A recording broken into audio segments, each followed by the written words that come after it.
भर्खरै युवराज सङ्ग्रौलाजीहरूले विद्वानहरूले पत्ता लगाउनु भयो।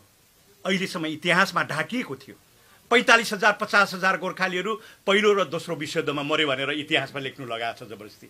अहिले पत्ता लाग्यो पहिलो विश्वयुद्धमा मात्रै 60,000 मरेका छन् भने दोस्रो विश्वयुद्धमा 1,09,000 मरे। मर्ने त मरे, कति लाख घाइते भए, कति पिटिएसडी भन्छ त्यो लडाइँमा ठुल्ठुलो सङ्ग्राममा हराएको त त्यो आफ्नै ठाउँमा छ। त्यो लडाइँ देख्छ नि बिजोक, आफ्नो साथी चिचाएको होइन, दुश्मन पनि मरे पनि त हामी मान्छे माया लाग्छ नि त है। त्यो सम्झना आएर हाम्रो बुढाहरू धेरै पागल भए र हामीले यो नागरिकता गुमाउनु पर्यो भने त राष्ट्रको पनि बेइज्जती हुन्छ र राष्ट्रलाई ठुलो समस्या हुन्छ है। पहिलो कुरा त हामीलाई नेपाल सरकारले गोर्खालीहरूलाई बेचेको ठहरिनेछ। दोस्रो कुरा यो राई लिम्बू गुरुङ मगरहरू चाहिँ विदेशमै भाषी हुन्, नेपालमा बस्नुहुन्न है भन्ने खालको प्रश्न उठ्छ। लड्ने चाहिँ गोर्खाली, झर्ला र खाउला भन्ने चाहिँ लाउरीहरू, ती लाउरीहरूलाई हामीले छोडेर हामी गोर्खाली चाहिँ अगाडि बढ्छौँ। अन्तमा महात्मा गान्धीले जे गर्नुभएको थियो, जुन आध्यात्मिक लडाइँ, आमरण अनसन अथवा सत्यको आग्रह गर्नको लागि मर्न तयार हुन सिवाय अरू थिएन। अत्यन्तै यो सिरियस इस्यु भएकोले गर्दा 13वटा माग हाम्रो यथावत छ। त्यसमा अझ छुट्न गएको अघि नै मैले भने हवाई काण्ड यदि लिगल्ली अगाडि बढेन भनेदेखि त्यसलाई पनि यहाँ समाविष्ट हुनुपर्छ।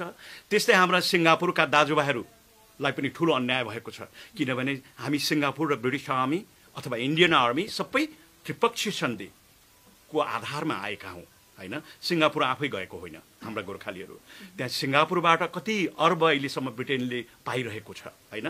जस्तो कि ब्रुनाईमा कति पैसा लिएर चाहिँ सुल्तानलाई दिइरहेको छ भन्नाले अनुष्का गुरुङज्यूले चाहिँ भन्नुभएको छ, हाम्रो एक्स आर्मी बाबा आमाहरू त डाँडामाथिको घाम हुन्। अहिलेसम्म जति पनि ब्रिटिस सरकारले अन्याय गरेको छ त्यो अन्याय चाहिँ पै चुकाउनु पर्छ। आफ्नो छोराछोरीहरूलाई युके लग्नमा विशेष पहल गर्न पर्छ। तपाईहरूको पेन्सन स्टेटमेन्टहरू त चाहिएको हो। तपाईहरूको शेषपछि तपाईहरूको छोराछोरीले के पाउँछन् त, त्यसकारण यो काममा विशेष ध्यान दिनु पर्यो भन्नुभएको छ। कति धेरै पेपरहरू माग्छ अरे, यहाँ कमेन्टमा पनि छ होइन, कति धेरै पेपर योले त्योले भन्छ, अनि त्यो पुर्यायो फेरि यो भएन त्यो भएन भनेर भन्छ अरे होइन। अनि उहाँहरूलाई जहिल्यै पनि अब उहाँहरूको राइट त हो यहाँ आउनुपर्ने, किनभने उहाँ गोर्खाजको सन्तानहरू हुनुहुन्छ, यहाँ आउने राइट हो। तर पनि कहिलेसम्म चाहिँ उहाँहरूले उमेर घटाइ आउनुपर्ने, माग राख्नुपर्ने, आफ्नो अधिकार पाउनुको लागि पनि त्यति धेरै होइन कष्ट गर्नुपर्ने। अनि अर्को कुरा चाहिँ अब त्यो बेलामा लाउरेहरूको प्राय नभनौँ होइन, कतिको अब 2टा श्रीमती हुने चलन थियो न भनौँ न होइन। र उहाँहरूले के पनि भन्नुहुन्छ भने जेठीको सन्तान चाहिँ नेपालमा अनि कान्छीको सन्तान चाहिँ ब्रिटिसमा छ। अब जेठीको सन्तानलाई चाहिँ कसरी यो के भन्छ ब्रिटिस लाने त्यो व्यवस्था चाहिँ कहिलेदेखि हुन्छ भनेर प्रश्न सोध्नु भएको छ। त्यो कसरी प्रश्न पारिदिनुहुन्छ? हजुरको यो उमेरको हदमा हामी गोर्खालीहरू हो, हामीले कुनै पनि कुरा ढाँट्ने हाम्रो धर्म होइन। उमेर घटाउने जसले घटाउँछ उसलाई भोलि केही पर्यो भने उही जिम्मेवारी हुन्छ, बुझ्नुभयो। किनभने हामीले 55 वर्षसम्मको पनि ल्याइसक्यौँ। मलाई लाग्छ धेरै नेपाल जानुहुन्छ हो कि होइन? सोध्नुहोस् तपाईँले।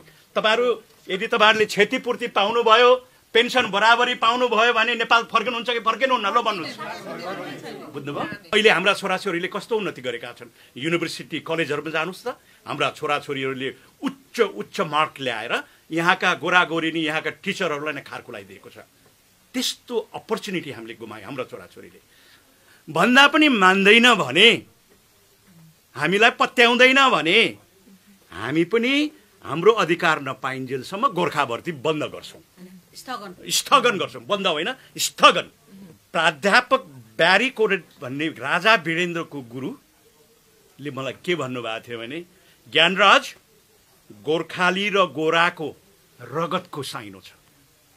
मैले कुरा बुझिनँ एकैपल्टमा लाउरेले। कसरी प्राध्यापक भनेपछि सयौं युद्धभूमिहरूमा तिम्रो बाजे बराजु र मेरो बाजे बराजु सँगै गोली खाएर बममा पडेर एउटै रगतको आहालमा मरे भने तिम्रो बाबुबाजेले रगत सकिँदा मेरो बाबुबाजेको लगाएको छ, मेरो बाबुबाजेको घिउमा तिम्रो बाजेको बराजुको रगत छ। त्यसले गर्दा अनि यो देश भनेको तिमीहरूको पुर्खाले बनाएको, तिमीहरूले बनाएको होइन भने बेलायत यस्तो हुँदैन थियो। अब यो देश तिमीहरूको पनि हो, तर तिमीहरूले चाहिँ यो अधिकार पाएपछि यो गोर्खा भर्तीलाई कन्टिन्यू गर्नुपर्छ, किनभने यो देश तिमीहरूले गर्दा यस्तो भएको भनेर उहाँले भन्नुहुन्थ्यो।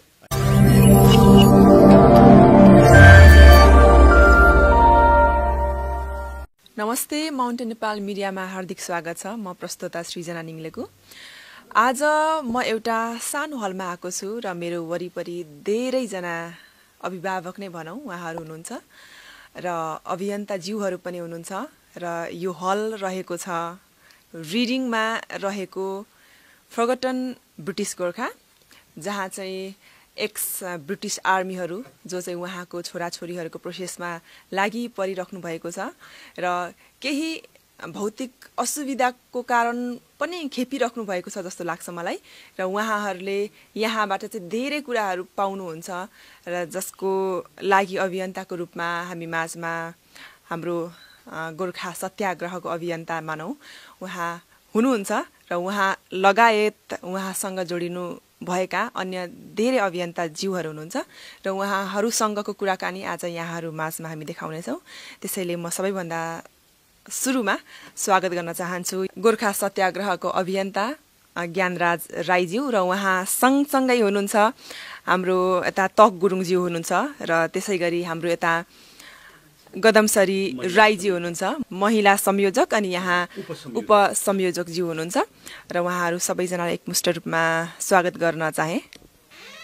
Thank you. सबैभन्दा पहिले यता हाम्रो ज्ञानराज राईतर्फ नै जान चाहन्छु। उहाँसँग हामीले योभन्दा अगाडि पनि एउटा अन्तर्वार्ता लिएका थियौँ। एकदमै धेरै प्रश्नहरूको एउटा ओइरो नै आएको थियो होइन, त्यो प्रश्नलाई पनि आज हामी समेट्छौँ र अझै आज इन्ट्रेस्टिङ हुन्छ जस्तो लाग्छ, किन भन्दाखेरि उहाँको स्वरै बुलन्द छ होइन। उहाँले एकदमै स्ट्रेट फरवर्ड तरिकाले भनिदिनुहुन्छ सबै कुराहरू र आज पनि उहाँले धेरै कुरा भन्नुहुन्छ जस्तो लाग्दैछ।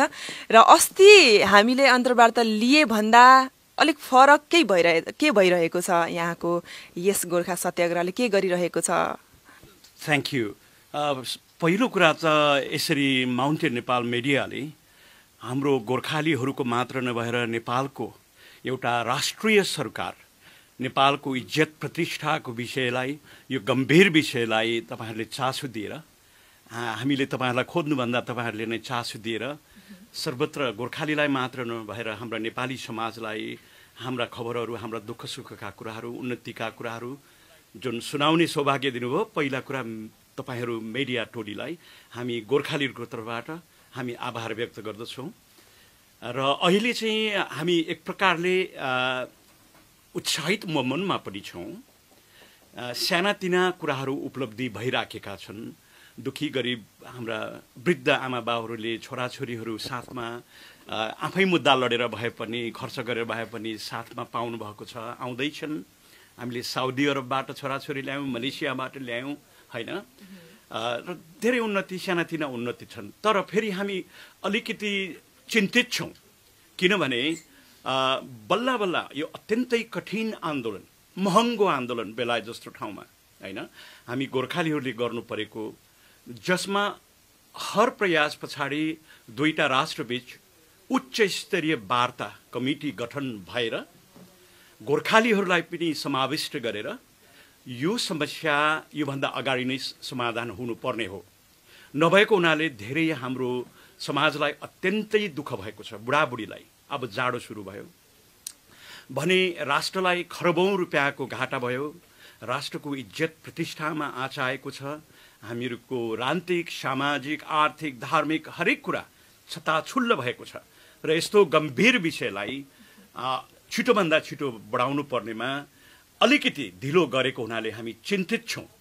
हामी अभियन्ता मात्र होइन, जो पीडित मान्छेहरूले हामीलाई राति दिन भनिराख्नु भएको छ के भयो, किन भएन, हामीलाई ठुलो जिम्मेवारी छ। त्यसले गर्दा हामी अलिकति आत्तिएका छौँ, त्रसित छौँ। तर जे जति उपलब्धिहरू अथवा प्रगतिहरू हुँदैछ, जस्तो कि यो वार्ताको सन्दर्भमा यहाँ महामहिम राजदूतहरूसँग कुरा हुँदैछ। उहाँ हाम्रा साथीहरू रातै दिन नेपालमा नेपाल सरकारलाई प्रेसर दिन अथवा नेपाल सरकारलाई अलिक बलियो बनाउन, नडराउन ब्रिटिससँग उहाँहरू राति दिन लागिराख्नु भएको छ। यहाँ मेरो साथीहरू रातभरि ड्युटी गरेर आफ्नै पैसा खर्च गरेर रात दिन दगुरिराख्नु भएको छ र हामी निकै आत्तिरहेका छौँ भन्नु पर्यो। र आत्तिराख्नु भएको कुरा यहाँले सुनाउनु भयो। जस्तै यो अन्तर्वार्ता लिएको करिब 2-3 महिना 4 महिना पछाडि भइसक्यो होइन, र त्यतिन्जेलमा अगाडि पनि तपाईँहरूले हामीले गरिरहेका छौँ, यस्तो यस्तो हुँदैछ भनेर भन्नुभएको थियो नि त, अनि अहिलेसम्म पनि आत्तिरहेका छौँ भनेर भन्नुभएको छ। अब अरू जुन तपाईँहरूले चाहिँ सहयोग गर्नुहुन्छ अनि यस्तो मिलाइदिनुहुन्छ भनेर तपाईँहरूलाई पर्खेर होइन, यस्तो मिलाइदिए पछाडि हामी यो गर्न सक्छौँ भनेर पर्खिराख्नु भएको धेरै तपाईँहरूको शुभचिन्तकहरू हुनुहुन्छ नि त। अब उहाँहरूले चाहिँ के सम्झिने, जहिले आत्तिएर मात्र उहाँहरूलाई समाधान त पक्कै नहोला होइन, यसको विकल्प के होला र कहिले चाहिँ टुङ्गिएला तपाईँहरूको यो सबै कुरा जुन तपाईँहरूले समाधान गर्न खोज्दै हुनुहुन्छ? हामीले जुन जनभावना, जनताको समस्या, गोर्खाहरूको समस्यालाई देखेर हर प्रयास गऱ्यौँ। जस्तो कि 2013मा जस्तै हामी फेरि भोकरताल जानको लागि तयारी थियौँ होइन।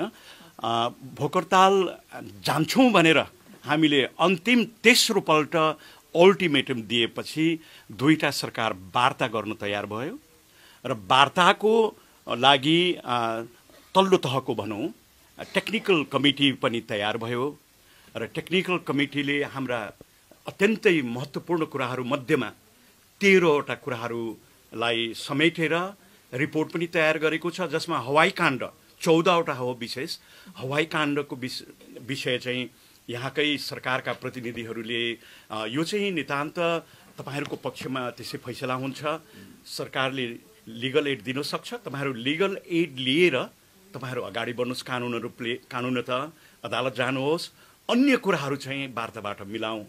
किनभने यदि वार्ताबाटै मिलायो भने हवाई काण्डलाई पनि सरकारले अन्यहरूलाई पनि हेर्नुपर्छ अरे, यस्ता समस्या धेरै छ अरे भनेर उहाँहरूले एकदमै अनुरोध गर्नुभएको हुनाले र अन्य 13वटा कुरालाई सिरियसली हेर्छौँ भन्ने वचन दिनुभएको हुनाले गर्दा हवाई काण्डलाई चाहिँ उता अदालती कारबाहीमा लाने र अन्य 13वटा कुराको चाहिँ रिपोर्ट तयार भयो, जुन अब अहिले करिब 1 वर्ष काटिसक्यो होइन हजुर।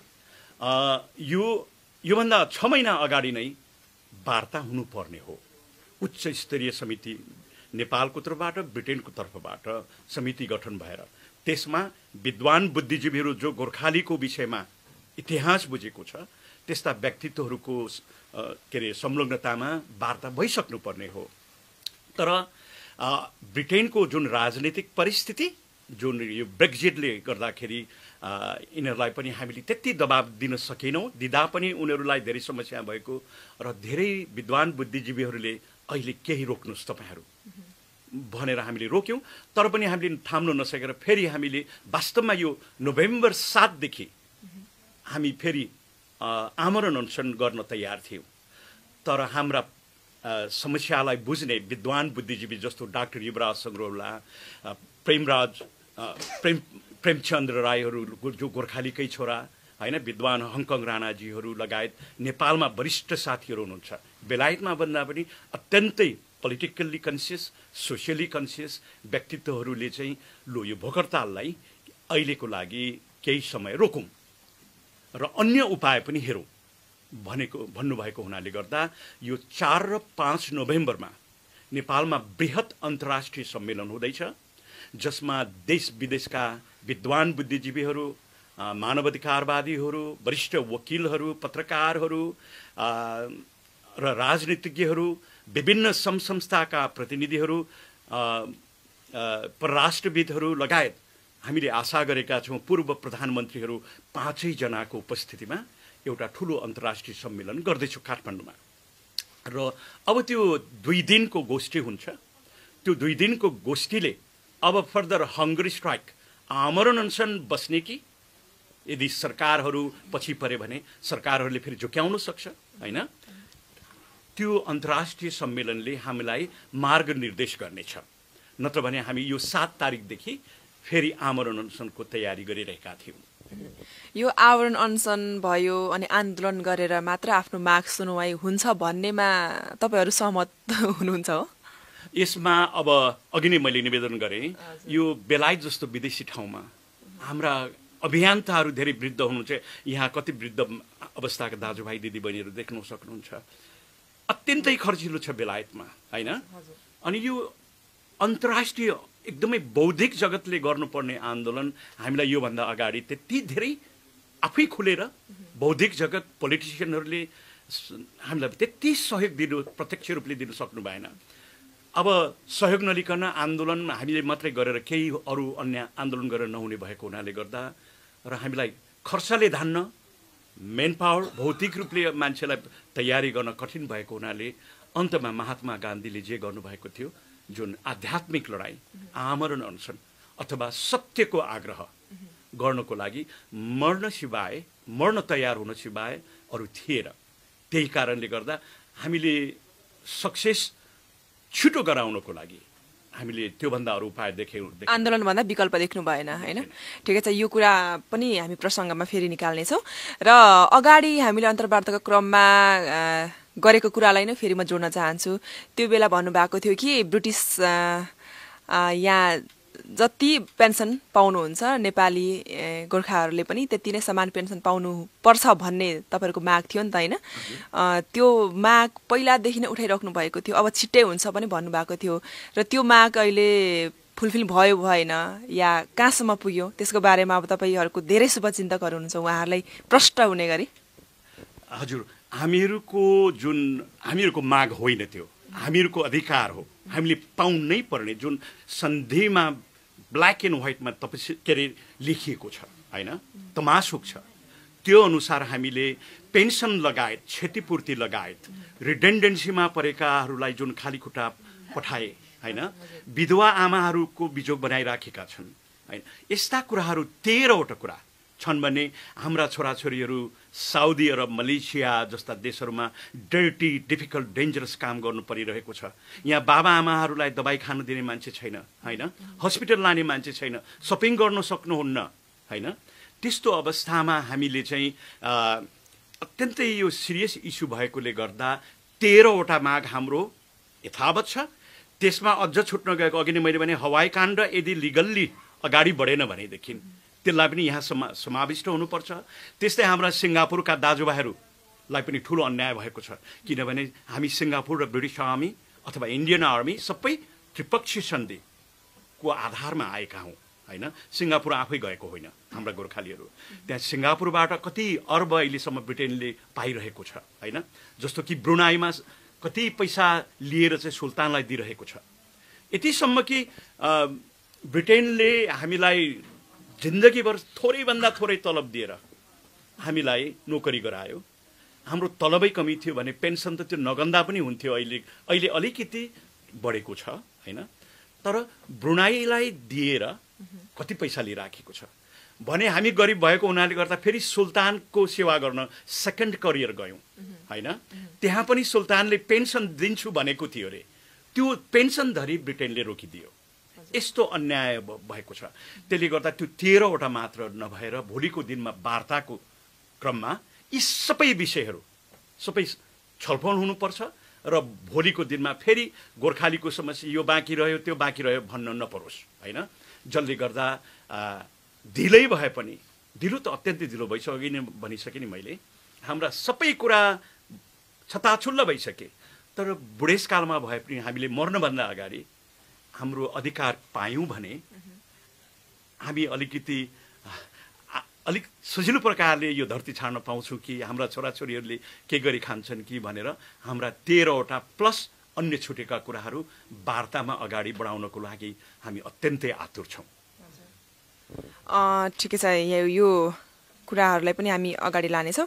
र अहिले चाहिँ मलाई एकदमै धेरैजनाले प्रश्न सोध्नुभयो जुन अगाडिको अन्तर्वार्तामा, त्यो प्रश्नहरू कुनै एकदमै यो प्रश्न चाहिँ उठाइदिए हुन्थ्यो भन्ने खालको प्रश्नहरू छ। त्यसलाई चाहिँ म तपाईँलाई सोध्न चाहन्छु, होइन? तपाईँले त्यसलाई सम्भवतः उत्तर दिनुहुन्छ होला। एकजना हाम्रो एनपी लिम्बुज्यूले लेख्नु भएको छ, यो आन्दोलनले साह्रै उपलब्धि हासिल गर्ला जस्तो लाग्दैन, किनभने यो फेरि एकदमै ढिलो भयो र आन्दोलनको एजेन्डा अति भावनात्मक भयो भनेर भन्नुभएको छ। राम्रै प्रश्न गर्नुभयो। तपाईँको यो आन्दोलन सक्सेस नहुने त कुनै कुरा हुन्न। जस्तो कि वार्ताको क्रममा ब्रिटिस अधिकारीहरू र हाम्रा वार्ताकारहरूको बिचमा जुन वार्ता भयो त्यसमा हामीहरूले जुन विषयहरूमा प्रश्नहरू उठायौँ होइन, जस्तो कि पेन्सन किन हामीलाई यति कमी, क्षतिपूर्ति किन दिएन, विधवाहरूलाई किन यसरी 60% मात्रै पेन्सन दिएको छ। पहिलो कुरा त गोर्खालीको पेन्सनै कमी, त्यसको पनि 60% मात्रै होइन। हाम्रा छोराछोरीहरूलाई ऐतिहासिक अन्याय भएको छ। किन यस्तो अन्याय भयो होइन। रिडेन्डेन्सीहरूलाई 1970 को दशकभन्दा पहिला खाली खुट्टा जस्तै पठाइयो। त्यति बेला उहाँहरूलाई गोराहरूले 2-3 हजार पाउन्ड पायो भने हाम्रो गोर्खा दाजुभाइलाई 250-300 पाउन्ड दियो।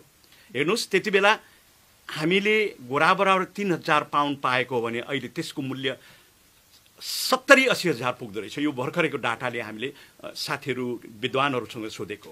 त्यत्रो उहाँहरूलाई क्षति पुर्यायो भनेदेखि तपाईँको नेपालमा कुनै स्वास्थ्य सुविधा थिएन, धेरै मान्छेहरू दबाई पानी खानु नपाएर मरे, हस्पिटल जानु नसकेर मरे। यस्ता सयौं समस्याहरू छन् भने कतिलाई भर्ती गरियो, कडाभन्दा कडा तालिम दियो अनि उनीहरूलाई स्वास्थ्य रूपमा असर पर्यो होइन। उनीहरूलाई 2 वर्ष 3 वर्ष नोकरी गराएर अनि घर फर्कायो। त्यस्ता मान्छेहरू सयौं मान्छेहरू बिजोग भइराखेका छन्। र यस्तै कुराहरू उठाउँदाखेरि गोरा प्रतिनिधिहरू म गफ गरे यस्तो हुन्छ, उहाँहरू शिर झुकाएर यसरी बस्नु भएको छ। उहाँहरू नजवाब हुनुहुन्थ्यो र अन्तमा आएर ती ब्रिटिस प्रतिनिधि मात्र नभएर ब्रिटिस मन्त्री मार्क ल्याङ्कस्टरले भन्नुभएको थियो, अब मात्रै हामीले कुरा बुझ्यौँ, नाउ वी आर एनलाइटन भनेर अङ्ग्रेजी भाषामा भन्यो होइन। र अब यसलाई अगाडि बढाउनुभन्दा एकपल्ट झन्डै मार्क ल्याङ्केस्टरले ब्रिटिस सरकारको तर्फबाट हामी आफै समाधान गर्छौँ भनेर भाग्न खोजेको थियो। तर सौभाग्यवश हाम्रा कूटनीतिज्ञहरू महामहिम ज्यूहरूले यो नेपालको राष्ट्रिय महत्त्वको विषय हो, सबै राजनीतिक पार्टीको चासो छ। तपाईँहरूलाई साउथ एसियामा कस्तो कस्तो नेता छ, तीमध्येमा हाम्रा नेताहरू त्यस्तै हुनुहुन्छ, उहाँहरूको गम्भीर चासो छ यसलाई वार्ताबाट नै समाधान गर्नुपर्छ भन्ने कडा आडन लिनुभएपछि मात्रै त्यो टेक्निकल टिम गठन भएको थियो। र टेक्निकल टिमको जुन वार्ताको क्रममा अघि नै भने हामी वैचारिक रूपले, प्रमाणको हिसाबले, तर्कको हिसाबले हामीले जितिसकेका छौँ र नै ती 13वटा कुराहरू लिपिबद्ध भएका छन्। गोर्खालीहरूले के पाउनुपर्ने, किन पाउनुपर्ने, कसरी पाउनुपर्ने। तर त्यो चाहिँ उहाँहरूले भन्नुभएको छ हामी त तल्लो दर्जाका मान्छे हौँ, यो चाहिँ उच्च हाई लेभल कमिटी मन्त्री स्तरीय लेभलमा गहन छलफल भएर हाई स्तरका मानिसहरूले मात्रै निर्णय दिने हो। यो ठुलो राजनीतिक निर्णय हुनुपर्छ, ब्रिटेनमा पनि नेपालमा पनि भन्नुभएको। र यसमा साथीहरू, गोर्खा मित्रहरू अथवा नेपाली दाजुभाइ दिदीबहिनीहरू, हामीले जितिसकेका छौँ। मैले अघि नै निवेदन गरेँ, यो नेपालको राष्ट्रिय इस्यु हो। यसमा नेपालको राजनीतिक सहमति सबै नेपालमा भएका राजनीतिक पार्टीहरू एक भएका छन्। विद्वान बुद्धिजीवीहरू, पत्रकारहरू, ह्युमन राइट्सहरू सबैले भनेका छन् कि यो चरम अन्याय हो, हाम्रो इज्जत प्रतिष्ठा गुमेको छ, राष्ट्रले आर्थिक रूपमा खरबौं खरब रुपियाँ गुमाएको छ, त्यसले गर्दा देशलाई ठुलो हानि भयो र नेपालको हालत अहिले यो अवस्था हो भने साम्प्रदायिक सद्भावमा मेरो भनाइ चाहिँ हामी आदिवासी जनजातिहरूको अवस्था शैक्षिक रूपले, राजनीतिक रूपले कति पछि परेका छौँ होइन। त्यसले गर्दा समाजमा साम्प्रदायिक भड्कावको खाल्डा खनिएको छ होइन। एकअर्का नेपालीमा नै हामी नेपाली एकै हौँ भनेर बस्नु नसक्ने स्थिति भोलि देखिन्छ। ब्रिटेनले अन्याय गर्ने अनि त्यसको फल चाहिँ के भयो, हामी नेपालीहरू बिचमा झगडाको बिउ हुन आँटेको छ। त्यसले गर्दा कसैले पनि निश्चिन्त शङ्का नगर्नुहोस्, यो कुनै हामी लाहुरेको होइन, लाहुरीको पेन्सन मात्रै होइन, यो देशको इज्जत प्रतिष्ठाको विषय भएको र हामीले वैचारिक रूपले जितिसकेको हुनाले गर्दा कुनै पनि हालतमा हामी सफल हुन्छौँ, बनाउँछौँ। बनाएनौँ भने हाम्रो अन्तिम अस्त्र भनेको यसै दुःख पाइयो, हजारौँ मान्छे भोकभोकै मरे, दुःख पाएर मरे भने हामी फेरि भोक हडताल गरेर मर्नको लागि तयार छौँ भने अन्तर्राष्ट्रिय जगतले पनि हेरिराखेको छ, हामीलाई विश्वास छ। र अहिले अब सबैजना मिलेर अगाडि बढ्नुपर्छ भन्ने खालको तपाईँको कुरा गर्दा चाहिँ एउटा प्रश्न उठाउन मन लाग्यो।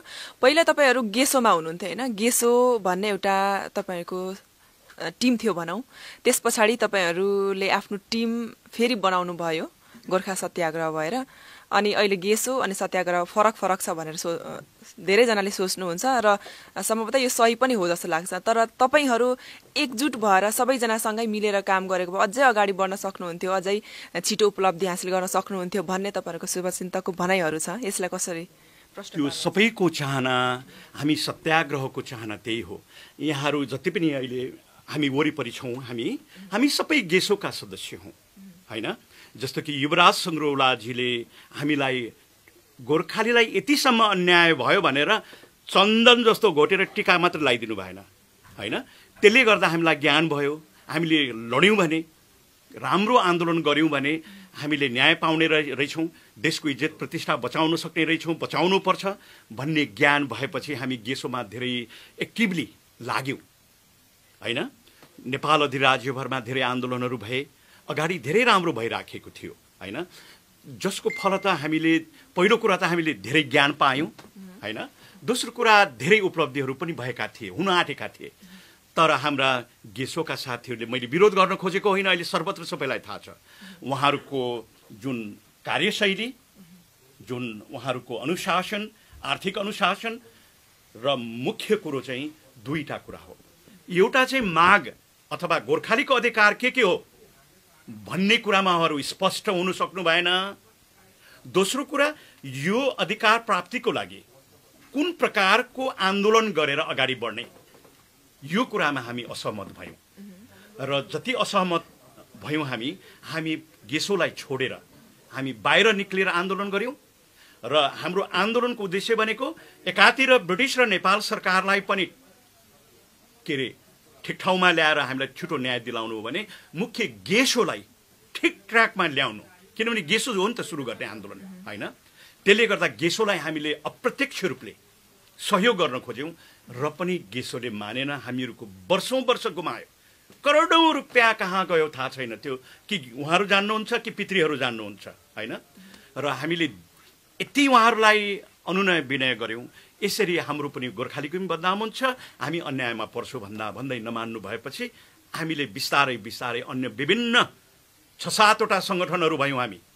त्यसपछि त्यो 6-7वटा सङ्गठनलाई चाहिँ हामी मिलाउँदै ल्याएर अहिले गेसो फाल्टो छ, अरू प्राय सबै सङ्गठन हामी एक भएका छौँ र गेसो पनि अहिले जबरजस्ती रूपमा यो हाम्रो सत्याग्रह जुन घोषणा भएको धेरै पछाडि उहाँहरू पनि हाम्रो दबावले मात्र होइन, समाजको दबावले, यहाँका राजदूत महामहिमज्यूको सल्लाह दबावले गर्दाखेरि उहाँहरू आएर हाम्रो माग एउटा भएको छ, अहिले एउटै माग भएको छ होइन। नत्र भने उहाँलाई यो माग पनि थाहा थिएन वास्तवमा भन्ने हो भने। अधिकार एउटै भयो भने अर्को कुरा, अधिकार लिनको लागि जुन लडाइँ छ त्यो पनि अलमोस्ट एक भएको थियो। यो चाहिँ नितान्त दुईटा राष्ट्र बसेर कूटनैतिक माध्यमद्वारा राजनीतिक सहमति गराएर दुईटै देशको सरकारलाई टेबलमा राखेर गहन छलफल गराएर समाधान हुनुपर्छ भन्नेमा हामी एक भयौँ र अहिले अलिकति हामी फरक मतमा पुगेका छौँ। फेरि उहाँहरू चाहिँ होइन अब यति भएपछि सरकारले गरिहाल्छ होइन, योभन्दा अरू आन्दोलन किन गर्ने, कूटनीतिक पहल हुँदैछ भनेर उहाँहरू चाहिँ चुपचाप बस्न खोज्नुहुन्छ। हामी चाहिँ के गर्न खोजिरहेको छौँ, पहिलो कुरा ढिलो भयो, दोस्रो कुरा अहिलेसम्म हामीले जे जति गऱ्यौँ हामीले योभन्दा कडा प्रेसर दिएनौँ भने फेरि यो कुरालाई लुकाइनु सक्छ, हामीलाई फसाइनु सक्छ, बोलीको मात्रै हामीलाई वचन मात्रै दिन सक्छ होइन। त्यसले गर्दा सरकारलाई सजग बनाउनको लागि राम्रो प्रकारको वैचारिक, राजनीतिक, कूटनैतिक, बौद्धिक आन्दोलन हामीले गर्नुपर्छ। त्यति गर्दा हामी भएन भने हामी भोक हडतालमा पनि बस्नुपर्छ भन्ने कुरामा हामीहरूको फरक मत छ। जे भए पनि अब गोर्खालीको माग अथवा अधिकार एउटै हो भनेर गेसोले पनि अहिले सहमति गरेको देख्दाखेरि हामी खुसी छौँ होइन र? एकदम ह्याप्पी छौँ। तर अझ हामी साथीहरूले हामी जस्तै एक भएर हामीसँगै आएर उहाँहरूले गर्नुभयो भने हामी उहाँहरूलाई साथ दिन्छौँ, हामीले गर्दा हामीलाई साथ दिएको भए झन्डै हाम्रो आन्दोलन एकदमै बलियो हुन्थ्यो, एग्रेसिभ हुन्थ्यो भन्ने हाम्रो भनाइ र विश्वास हो। हजुर, कमेन्टकै आधारमा म तपाईँलाई प्रश्न सोध्दैछु होइन। र अर्को चाहिँ अलिकति फरक प्रश्न भन्दा नि अहिले कुरा गरिरहेको भन्दा अलिक फरक प्रश्न के भन्नुभएको छ भन्नाले अनुष्का गुरुङज्यूले चाहिँ भन्नुभएको छ, हाम्रो एक्स आर्मी बाबा आमाहरू त डाँडामाथिको घाम हुन्, अहिलेसम्म जति पनि ब्रिटिस सरकारले अन्याय गरेको छ त्यो अन्याय चाहिँ पै चुकाउनुपर्छ। आफ्नो छोराछोरीहरूलाई युके लग्नमा विशेष पहल गर्न पर्छ। तपाईहरूको पेन्सन स्टेटमेन्टहरू त चाहिएको हो। तपाईहरूको शेषपछि तपाईहरूको छोराछोरीले के पाउँछन् त, त्यसकारण यो काममा विशेष ध्यान दिनु पर्यो भन्नुभएको छ। राम्रो प्रश्न हजुर। मैले अब भनिराख्नु पर्दैन, हजारौँ हाम्रा काका बाबाहरू भोकै मरे, दबाई खानु नपाएर मरे, छोराछोरीहरू पढाउन सकेनन्, साउदी अरबमा अघि नै भनिसके होइन, मर्ने त मरिसके अभागीहरू। अब जति भाग्यमानी छन् उहाँहरू ठुलोभन्दा ठुलो आशा लिएर हिँडिराख्नु भएको छ। हाम्रा छोराछोरीहरूले ठुलो आशा बोकेका छन्। तर अब पेन्सन थाप्ने बाबाआमाहरू अत्यन्त वृद्ध भइसके। अब पेन्सन थाप्यो, अर्को 2 वर्ष 3 वर्ष पनि बाँच्नु भएन भने त्यसको अर्थ के हुन्छ? उहाँहरू जानुभएपछि पेन्सन पनि सँगसँगै जान्छ होइन, पाउँदैन छोराछोरीले। त्यसले गर्दा हामीहरूको सबैभन्दा महत्त्वपूर्ण कुरा भनेको क्षतिपूर्ति हो। बाँचुन्जेल गोरा बराबर पेन्सन पाउनै पर्छ। क्षतिपूर्ति अहिलेसम्मको हामीले जति घाटा खेप्यौँ, एकजना कर्पोरललाई ब्रिटेनले दिएको भए मिनिमम पनि 3 लाख पाउन्ड चाहिँ हाम्रो एकजना कर्पोरल अथवा सिपाहीले नै भनिदियो, अहिलेको मोनिटरी भ्यालु अनुसार त्यति पाइसक्नु पर्ने थियो। बुझ्नुभयो? त्यसले गर्दा हामीलाई अहिले चाहिँ त्यो क्षतिपूर्ति दिनुपर्छ। त्यत्रो तिर्नु सक्दैन होला, हामी गिभ एन्ड टेक गर्न तयार छौँ होइन। हामीलाई जहाँ कि हामीलाई गरिबीको रेखाबाट माथि निकाल्यो भने र हामी मर्यौँ भने पनि हाम्रा छोराछोरीले त्यो क्षतिपूर्ति बापत केही पायो भने केही गर्न सक्छन्। त्यस्तै रिडन्डेन्सीका विषयमा उनीहरू सबैभन्दा दुःख पाउने मान्छे होइन। उनीहरूले त्यो लम्सम बापत अघि मैले भने 70,000 बढी पाउनुपर्ने थियो, त्यो पाएर स्टेट पेन्सन थोरै भए पनि पाए भनेदेखि एटलिस्ट त्यो त्यति पैसाले आफ्ना छोराछोरीको लागि केही बन्दोबस्त गर्न सक्थे भने छोराछोरीको हदमा अघि नै मैले भनिसकेँ होइन। मुख्य कुरो त पढाइ बिग्रियो, पढ्नै सकेन।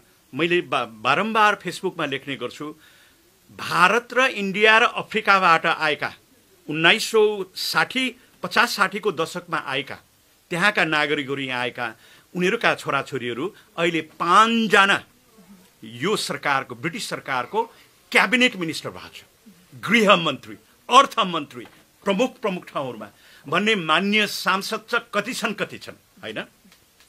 त्यस्तै न्यायाधीश, वकिल, इन्जिनियर, पाइलट त कति छन् कति। तर हाम्रो छोराछोरी कहाँ छ? साउदी अरबमा। त्यसले गर्दा ढिलै भए पनि ऐतिहासिक अन्याय भएकोले गर्दा बिना शर्त हाम्रा छोराछोरीले बेलायती भिसा पाउनुपर्छ। यसमा केही हामीले उन्नति गरेका छौँ। लामो कुरा छ यो, तपाईँहरूलाई समय लाग्छ। जे भए पनि हामीले 30 वर्षसम्मको छोराछोरीले आउनु पाउने भनेर एकतर्फी ब्रिटिस सरकारले घोषणा गर्यो, तर हामीले त्यसमा चित्त बुझाएका थिएनौँ होइन। के को आधारमा चाहिँ तपाईँहरूले 30 वर्षको एउटा आधार हुनु पर्यो नि, 30 वर्षकोले मात्रै पाउने भनेर।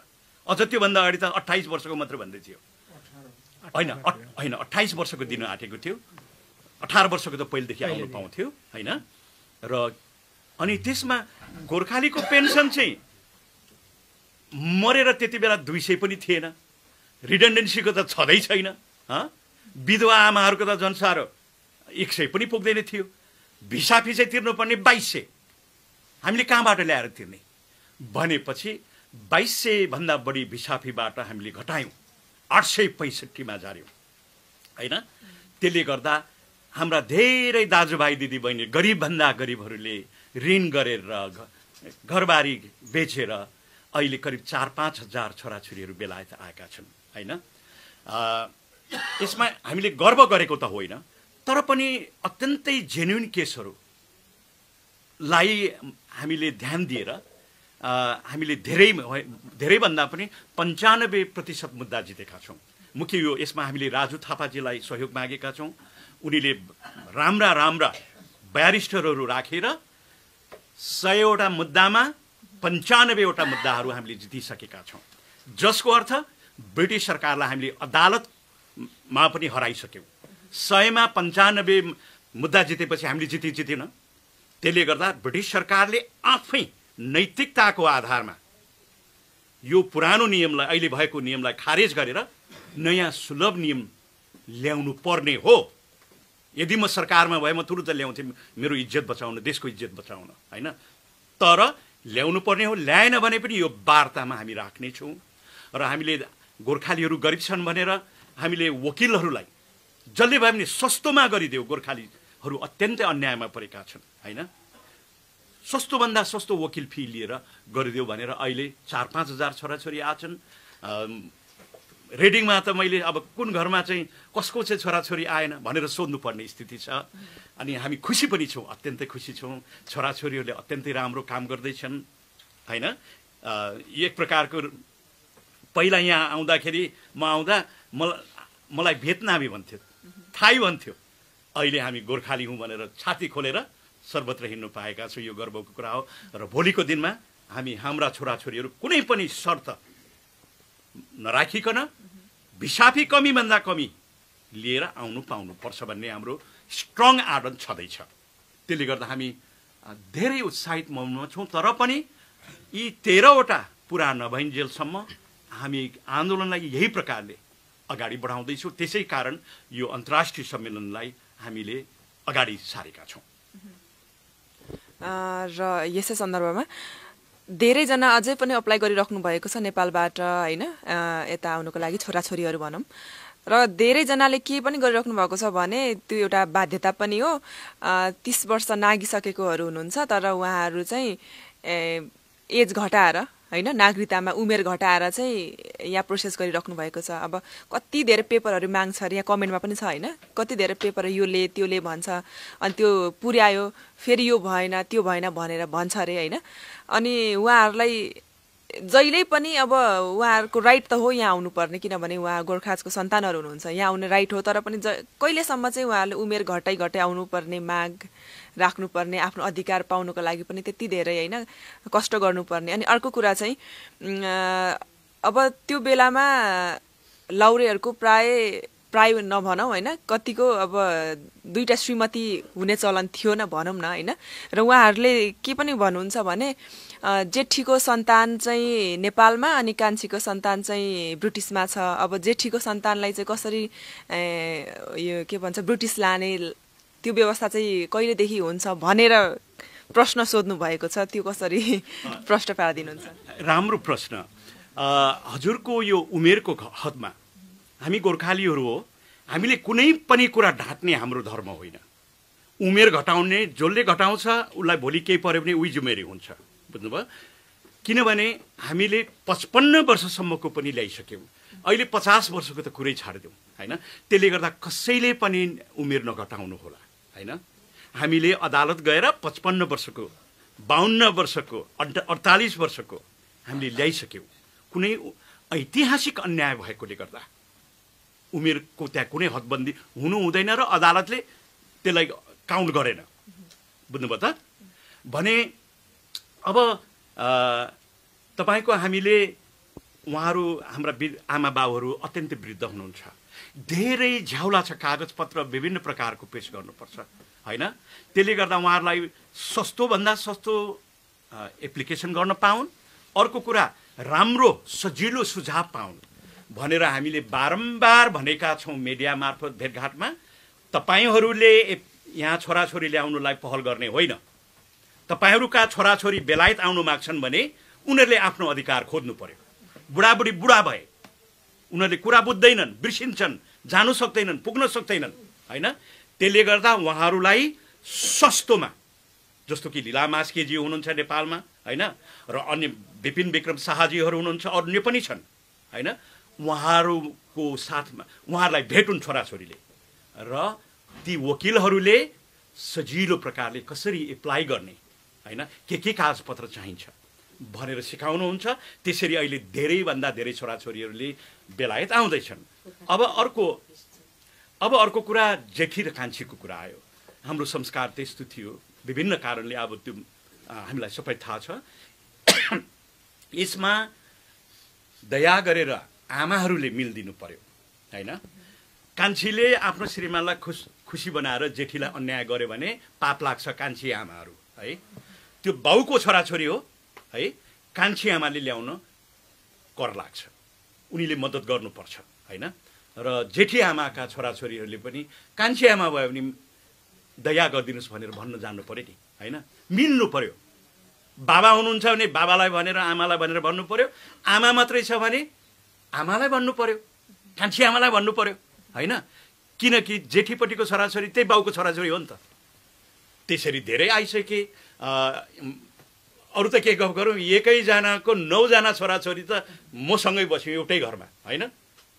4 जनाको छोराछोरी एउटै घरमा बस्यौँ, म 4वटा आमा। हाम्रो यो जति पनि एडल्टहरूको समस्या पनि त्यसमा समेटेको छ। अघि नै हाम्रो निर्देशकज्यूले कभर गरिसक्नु भएको छ। विशेष गरी यो हाम्रो मेन मुद्दा भनेको नानी केटीको आफ्नो समस्या छँदैछ, त्यसलाई पनि अब हाम्रो मुद्दामा जुनै ठाउँमा पनि हामीले उठाइरहेका छौँ। हाम्रो मेन मुद्दा भनेको तपाईँको पेन्सन हो। जति पनि अधिकार भएपछि कति कुराहरू चाहिँ त्यसले कभर गर्छ। त्यसमा क्षतिपूर्तिको कुरा गऱ्यो भने त्यसले फाइनेन्सियली कभर गर्छ। अनि उहाँहरू जति पनि के अरे आउनलाई ढिलो भएको छ, यो उहाँहरूले गुनासो गरे ठाउँ पनि छ। किनभने यो त ऐतिहासिक गल्ती भएर उहाँहरू चाहिँ आउनु नपाएको हो नि। त्यो त त्यो केटीले गर्दा गल्ती भएको होइन, हाम्रो एडल्ट नानी केटीले गर्दा गल्ती भएको होइन। त्यो समस्या छ। हाम्रो मेन मुद्दा भनेको पेन्सन जति पनि क्षतिपूर्ति छ। तपाईँको उहाँले अघि नै भन्नुभयो, इन्क्लुडिङ हवाई काण्ड समेत 14वटा जुन हाम्रो लिखित टेक्निकल टिमले तयारी पारेको रिपोर्ट छ, हो त्योभित्र चाहिँ भयो भने करिब यो मागहरू पुरा हुन्छ। जब गोर्खालीले सबैले आफ्ना दर्जा अवस्था अनुसार हाम्रो 13वटा माग पुरा भयो, हवाई काण्डसँग 14वटा माग पुरा भयो भने त्यसमा क्षतिपूर्ति पायो भने नेपालमै हाम्रा छोराछोरीले गरी खान सक्छ होइन। र त्यो माग पुरा भयो भने हाम्रा बुढापाकाहरू काका आमाहरू मलाई लाग्छ धेरै नेपाल जानुहुन्छ, हो कि होइन? सोध्नुहोस् तपाईँहरू यदि तपाईँहरूले क्षतिपूर्ति पाउनुभयो, पेन्सन बराबरी पाउनुभयो भने नेपाल फर्किनुहुन्छ कि फर्किनुहुन्न? ल भन्नुहोस्, बुझ्नुभयो? त्यसले गर्दा म यो मिडियाको मार्फत के भन्छु भने छोराछोरीहरूलाई नतालिनुहोस् है। कतिपय छोराछोरीहरू नेपालमा राम्रा पढेका होइन, डक्टर पढेका, वकिल पढेका छोराछोरीहरू मलाई भन्छन्, मामा म त देशमै फर्किन्छु, यहाँ मेरो अधिकार लिए, अब म देशमा गएर सेवा गर्छु होइन भनेर पनि भन्नुभएको छ। भने हामीले सक्दो हाम्रा छोराछोरीहरूलाई ऐतिहासिक अन्याय भयो, उहाँहरूले अपर्च्युनिटी गुमाउनु भयो। यदि उहाँहरू अहिले 55 वर्ष पुगेको मान्छे उहिले आएको भए यो देशमा मन्त्री हुन सक्थ्यो होला, यो देशको के अरे आर्मीमै भयो भने जनरल हुन सक्थ्यो होला, वकिल हुन सक्थ्यो होला कि सक्दैन थियो होइन। अहिले हाम्रा छोराछोरीले कस्तो उन्नति गरेका छन्। युनिभर्सिटी कलेजहरूमा जानुहोस् त, हाम्रा छोराछोरीहरूले उच्च मार्क ल्याएर यहाँका गोरागोरी यहाँका टिचरहरूलाई नै खार खुलाइदिएको छ। त्यस्तो अपर्च्युनिटी हामीले गुमायौँ हाम्रा छोराछोरीले। त्यसले गर्दा हामीले यो 13वटा 14वटा कुराहरू सल्भ भयो भने हामी सबै त नभनौँ, धेरै मान्छे नेपाल फर्किन्छ। र हाम्रा छोराछोरीहरूलाई म के मिडिया मार्फत मेरो व्यक्तिगत अनुभव र मैले बुझेको कुरा सुनाउँछु भने छोराछोरीहरूको भविष्य अब यहाँभन्दा नेपालमा छ। नेपाल जब हामीहरूको क्षतिपूर्ति हरेक कुरा पायो भने नेपाल जुन प्रकारले विकास हुँदैछ त्यहाँ छ अपर्च्युनिटी। मैले सयौँ के अरे युरोपियनहरू भेटेको छु, उनीहरूले छोराछोरीलाई साउथ इस्ट एसियामा लगेका छन्। किन लग्यो भन्दा फ्युचर इज द्याट, बुझ्नुभयो? त्यसले गर्दा अहिले सबैभन्दा जटिल समस्या भनेको नै यो हाम्रो क्षतिपूर्ति, पेन्सन, रिडेन्डेन्सी जति माग छ त्यो पाउने साथ हाम्रा धेरै छोराछोरीहरूले बेलायत आउनको लागि प्रयास गर्ने छैनन्। तर पाउने हो कि होइन भनेर उहाँहरू दोधारमा परेर डराएर आउनुभएको हो भने कति त अब बाबाआमालाई सेवा गर्छन् भनेर ल्याएका हौँ, अघि बहिनीले भनिहाल्नुभयो होइन। बेलायतमा काम नगरिकन खानु पाइँदैन, अत्यन्तै कष्ट गर्नुपर्छ। फेरि उनीहरू शिक्षित छैन, एकदमै भन्दा तल्लो तहको काम गर्नुपर्छ, दुःख लाग्छ होइन। दुःख लागेर के गर्नु, अब ढिलो भइहाल्यो। त्यसले गर्दा कुरोको चुरो भनेको चाहिँ यो वार्ता चाहिँ छिटोभन्दा छिटो हुनुपर्छ होइन, त्यसले नै सबै निराकरण गर्छ। अघि कुरा गरिराख्दा होइन, जस्तै अब नेपालमा रहनुहुने जति पनिले यहाँ हेरिराख्नु भएको छ, उहाँहरूले चाहिँ एउटा आक्रोश पनि हुनसक्छ यो हामीले जुन कुरा गरिरहेका छौँ। नेपालमै राम्रो छ, नेपाल युकेमा भन्दा नेपालमा अझै गर्न सक्छौँ हामीले भनिरहेका छौँ। तर उहाँहरूलाई चाहिँ तिमीहरू चाहिँ युकेमा बसेर भुक्छौ, त्यो पनि कमेन्ट छ होइन, त्यस्तो पनि। अनि हामी चाहिँ गोर्खाको सन्तति भए पनि हामी चाहिँ युके आउन पाएको छैनौँ भन्ने खालको उहाँहरूको कुराहरू हुन्छ। यसको मतलब चाहिँ उहाँहरूलाई चाहिँ युके आउनै ठुलो कुरा जस्तो लाग्छ कि युकेमा चाहिँ के न भए जस्तो सोच्नुहुन्छ उहाँले। उहाँहरू जो यहाँ आउनु भएको छैन उहाँहरूले त्यो सोच्नु नै हुन्छ, जो कोहीले पनि सोच्नु नै हुन्छ। अब यस्तो उहाँहरूको मानसिकता त्यो भइसकेको छ भनेपछि तपाईँले चाहिँ के सन्देश दिन चाहनुहुन्छ? त्यो अघि एकजना नानीले भनेको थियो नि त, पेन्सन इज नट इम्पोर्टेन्ट, हामी के अरे बच्चाहरूलाई चाहिँ आउनु पर्यो भन्ने जुन कुरा थियो उसको लागि मात्रै। किनभने हामीले कति देखेछौँ यहाँ बच्चाहरू आएर बाबुआमालाई हेरेको छैन कि। म अहिले भर्खरै म त्यस्तै केसबाट म आइरहेको छु यहाँ। बाबुआमा चाहिँ उहाँ बिमार भएर चिकित्सा छ, के अरे जिपीमा चाहिँ अपोइन्टमेन्ट छ, जिपीमा चाहिँ आउँदै आइदिन्न। किन आउँदैन त, छोराछोरी लैदिए पो आउँछ उनीहरू, हिँड्न सक्दैन, बाउ चाहिँ प्यारालाइज भएर, छोराछोरी चाहिँ नोकरी गर्नको हतार होइन। त्यस कारणले गर्दा तिनवटा बच्चाहरू हुँदा मात्रै बाबुआमा चाहिँ जिपी जान सकेको छैन भनेपछि यस्तो समस्याहरू धेरै आइरहेको छ। मैले यो कुरा गरेको चाहिँ सबैलाई होइन कि त्यो जुन नानीले पेन्सन तिथि बुढाबुढी भइसक्यो, पेन्सन तिथि र पेन्सन चाहिँ चाहिँदैन, हामी चाहिँ आउनु पाउनु सक्छ हामी गोर्खाको बच्चा भन्ने जुनले क्वेसन गरेको थियो नि उसको लागि मात्रै है। अब यो सबै नानी केटकेटीहरू तपाईँको कति त अहिले भान्जा भनौँ न होइन, उनीहरू 80-90 वर्ष नि पुगिसक्यो होला, यो सम्भव कुरा रहेन। अनि हाम्रो गोर्खालीको जुन मेन मुद्दा भनेकै आफ्नो अधिकार हो, पेन्सनको कुरा हो। त्यो गर्दा गर्दै यिनीहरूले चाहिँ खास हामीलाई चाहिँ ट्र्याप पार्दै जुन सजिलो छ उनीहरूलाई फाइदा हुने, जस्तै के अरे आइएलआर दिएर चाहिँ हामीले ल्याउने काम गरेको झुक्याउने कामतिर लगायो यिनीहरूले। एमओडीले जति पनि बुढी के अरे यिनीहरूले चाहिँ त्यो गर्ने काम गर्यो।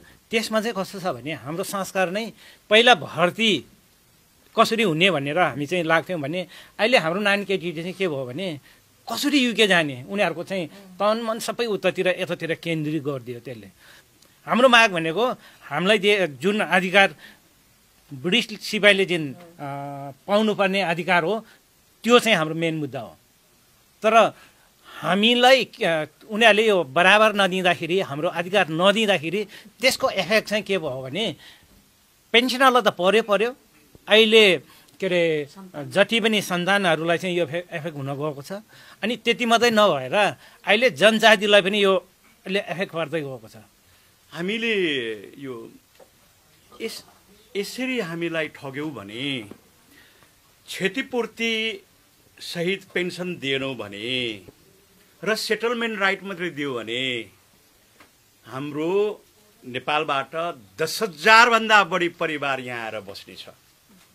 त्यसले गर्दा हाम्रो पाउँदर सेटलमेन्ट राइट पनि हाम्रो अधिकार हो, पेन्सन क्षतिपूर्तिको अधिकार पनि हाम्रो हो। अहिले नै देऊ, होइन भने पछि समस्या हुन्छ भनेर हामीले भनौँ न, मैले मात्रै किन भन्ने, यो देशका सयौँ माननीयहरूलाई सभामा, पार्लियामेन्टको ठुलो सभामा त होइन, विभिन्न सभाहरू हुन्थ्यो, त्यति बेला नै हामीले निवेदन गरिसकेको हो होइन। यदि तपाईँहरूले यो क्षतिपूर्ति पेन्सन र सेटलमेन्ट दिनुभयो भने बेलायतमा तन्नेरी मान्छे मात्रै आउँछन् जो काम गर्छन् होइन, र अरू बुढापाकाहरू नेपालमै बस्छन् र उनीहरूको छोराछोरीहरूलाई नेपालमै उच्च शिक्षा दिन्छन् भनेको त यो त अहिले कति वर्ष भइसक्यो होइन। अहिले 15-20 वर्ष पछाडिसम्म पनि हाम्रो पेन्सन नदिएको हुनाले, क्षतिपूर्ति नदिएको हुनाले, छोराछोरीहरू गरिब भएको हुनाले साउदी अरबबाट बेलायत आउन खोजेका हुन्, बुझ्नुभयो त, मलेसियाबाट त्यहाँबाट आउन खोजेका हुन् भने नेपालको अहिलेको जुन स्थिति छ त्यसबाट आत्तिएका हुन्। तर मैले अघि नै निवेदन गरेँ, अब हामीले यो 13वटा कुरा पायौँ भने धेरै छोराछोरी पनि आउँदैनन्, फर्किन्छन्, बाउआमा पनि फर्किन्छन्। हाम्रो आशा। अनि अर्को कुरा चाहिँ अब यो हाम्रो जुन अहिले कुराहरू भयो होइन, यस विषयबाट धेरै प्रश्न हुनुभयो होला, जुन चाहिँ मनमा उहाँहरूले प्रश्नहरू उब्जाइराख्नु भएको थियो, त्यो प्रश्नको समाधान भयो जस्तो लाग्छ मलाई। युके मात्र भन्छौँ हामी, मान्छेहरूले युकेमा बस्नेहरूले फोटो पोस्ट गरेको देखेर होइन, एकदमै रमाइलो गरेको देखेर त्यो भरमा चाहिँ एकदमै युके एकदमै राम्रो छ भन्ने नसोच्दा हुन्छ। पक्कै पनि यो हाम्रो भनाइ नै हो होइन। हामी एक दिन के भन्छ विकेन्डमा एक दिन छुट्टी हुँदा फोटो खिचेको भरमा अरूहरूले चाहिँ नेपालमा हुनुहुन्न, ओहो कस्तो रमाइलो हुने रहेछ, काम पनि गर्नु पर्दैन कि क्या हो, पैसा पनि कति धेरै हुन्छ भन्ने खालको हुन्छ नि त, त्यो भर नपरे हुन्छ भन्ने यहाँहरूको भनाइबाट पनि प्रश्न भयो र यहाँहरूले पनि बुझ्नुहुन्छ होला। र अर्को कुरा चाहिँ पहिलो अन्तर्वार्तामा पनि उठाइएको प्रश्न र अहिले यहाँ कमेन्टहरूको आधारमा पनि जुन तपाईँहरूले भन्नुभएको थियो ब्रिटिस गोर्खा बन्द हुनुपर्छ, लाउरे भर्ती बन्द हुनुपर्छ भन्नुभएको थियो होइन। र धेरैजनाले चाहिँ यो विषयमा चाहिँ किन बन्द हुनुपर्छ, हामीलाई एउटा रोजगारीको अवसर पनि हो, हामी खाडी मुलुक जानुभन्दा युके भर्ती लाग्यो भने त हाम्रो परिवार पनि एकदमै राम्रो हुन्छ, फाइनेन्सियली पनि सपोर्ट हुन्छ भन्ने खालको धेरैको तर्क रहेको छ। अब यो ब्रिटिस भर्ती लाउरे भर्तीलाई चाहिँ अब बन्द गर्न कतिको सहज होला र त्यो सान्दर्भिक होला र भन्ने प्रश्न फेरि पनि। यो एकदमै ठुलो राष्ट्रिय समस्या हो, राजनीतिक समस्या हो। नेपालको सरकारले धेरै गहिरो अध्ययन अनुसन्धान गरेर विचार गरेर डिसिजन गर्ने कुरा हो। यो हामी गोर्खालीहरूले डिसिजन गर्ने कुरा होइन। तर जुन कुरा उठ्यो गोर्खा भर्ती गर्छौँ भनेर हामीले भन्नु कर लाग्यो, त्यो भन्नुको अर्थ र हामीले घोषणा गरेको चाहिँ के भने यसरी हामीलाई यत्रो 200 वर्षसम्म अन्याय गर्छ, हामीले यसरी डिप्लोमेटिकली बसेर छलफल गरेर यो समस्या समाधान गरौँ न, ढिलो भइसक्यो हो भन्दा पनि मान्दैन भने, हामीलाई पत्याउँदैन भने हामी पनि हाम्रो अधिकार नपाइन्जेलसम्म गोर्खा भर्ती बन्द गर्छौँ, स्थगन गर्छौँ, बन्द होइन स्थगन, रोक्ने कोसिस गर्छौँ। जब तिमीहरूले हाम्रो अधिकार दिन्छौ तब ठिक छ, त्यो ठुलो कुरा हो र सरकारले गर्ने निर्णय हो होइन। त्यसमा अब हामी व्यक्तिगत यो चाहिँ मेरो नितान्त व्यक्तिगत कुरा गर्दैछु, यहाँहरू हाम्रो धेरै छलफल पनि भएको छैन। प्राध्यापक ब्यारी कोरेट भन्ने राजा वीरेन्द्रको गुरुले मलाई के भन्नुभएको थियो भने ज्ञानराज गोर्खाली र गोराको रगतको साइनो छ। मैले कुरा बुझिनँ एकैपल्टमा लाउरेले। कसरी प्राध्यापक भनेपछि सयौं युद्धभूमिहरूमा तिम्रो बाजे बराजु र मेरो बाजे बराजु सँगै गोली खाएर बममा पडेर एउटै रगतको आहालमा मरे भने तिम्रो बाबुबाजेले रगत सकिँदा मेरो बाबुबाजेको लगाएको छ, मेरो बाबुबाजेको जिउमा तिम्रो बाजेको बराजुको रगत छ।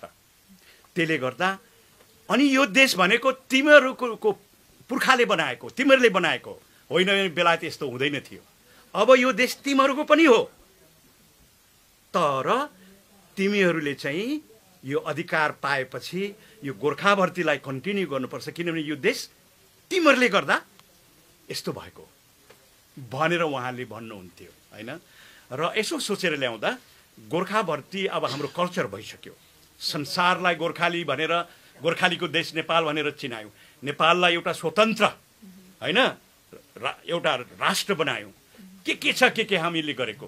त्यसले गर्दा यो दुईटा राष्ट्र बीचको एकदमै घनिष्ठ सम्बन्धको कडी हो।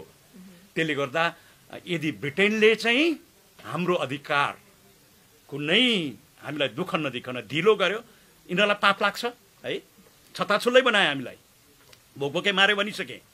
अब त्यो पाप त उनीहरूले भोग्छ, तर अब उपरान्त गोर्खा भर्ती कन्टिन्यू नै गर्नुपर्छ भन्ने यो चाहिँ मेरो नितान्त विचार हो र धेरै विद्वानहरू यहाँका गोराहरूसँग कुरा हुन्छ।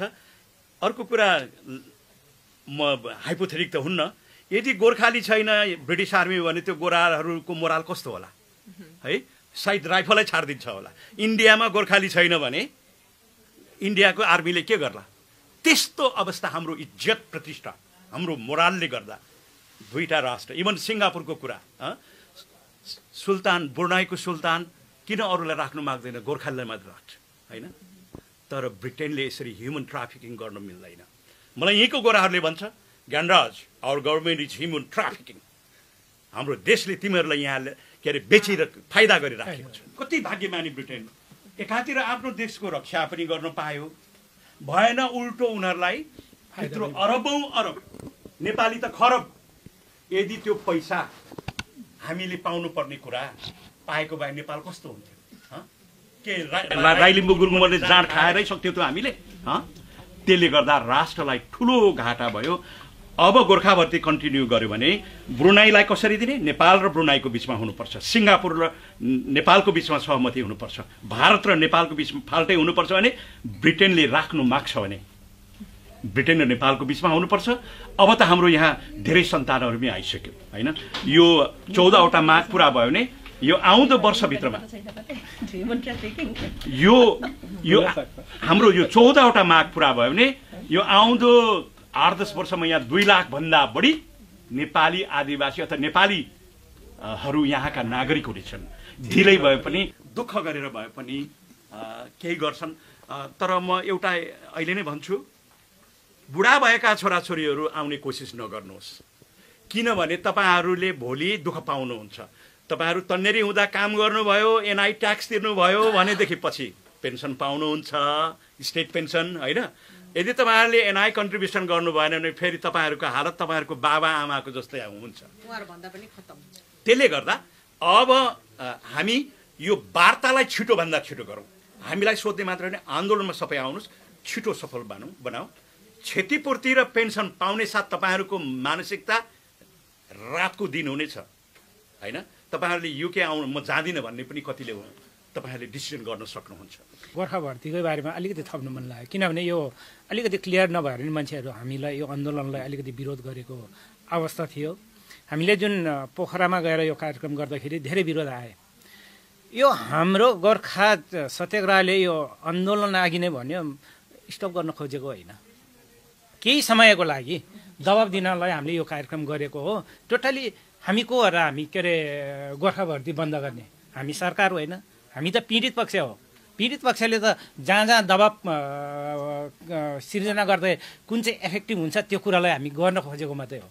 गर्दै गोर्खा भर्ती केन्द्र बन्द गर्ने चाहिँ आन्दोलनको के अरे आन्दोलन गर्ने मान्छेको चाहिँ उयो होइन, तर यसले चाहिँ दबाब दिनलाई मात्रै हामीले यो गरेको हो।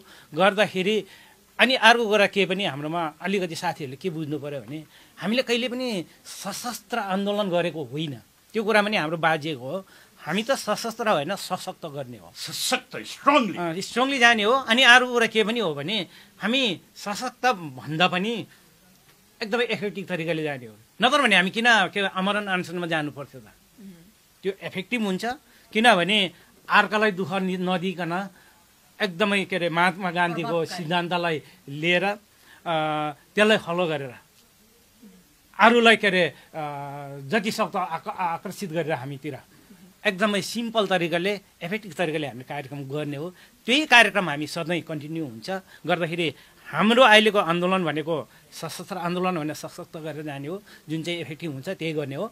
अनि अर्को कुरा चाहिँ गोर्खा भर्ती बन्द गर्ने चाहिँ हामीले त स्थगन गर्नलाई मात्रै केही समय हामीलाई यस्तो हुँदाहुँदै हो त्यो मात्रै गरेको। जस्तै हामीले 2013 के अरे 15मा जुन अर्को आन्दोलन ल्याउँदाखेरि पनि हामीले 200 वर्षको के अरे उत्सव हामीले बिथल्न खोजेको होइन। हाम्रो त्यतिखेरकै हाम्रो लिफलेट जति पनि नारा छ, हामी पनि 200 वर्षको के अरे उत्सव चाहिँ सेलिब्रेसन सँगै मनाउँ न। 200 वर्षसम्म तपाईँहरूले शोषण त गर्यो, अब 200 वर्षमा तपाईँहरूले पुरा गरिदिएर हामी पनि तपाईँहरूसँगै बसेर एउटा सेलिब्रेसन गरौँ न भन्ने चाहिँ हाम्रो नारा थियो। हो त्यसमा पनि के अरे उनीहरूले इग्नोर गर्यो, आफ्नै तरिकाले गर्यो। यो कतिसम्म सहने? अब त्यस्तो के अरे सधैँ थिचोमिचो भएपछि त यो बाध्यता भएर अब अगाडि निस्किनु पनि मर्नै पर्यो, किनभने मर्ने पनि उनीहरूसँग हामी लडेर सक्दैन।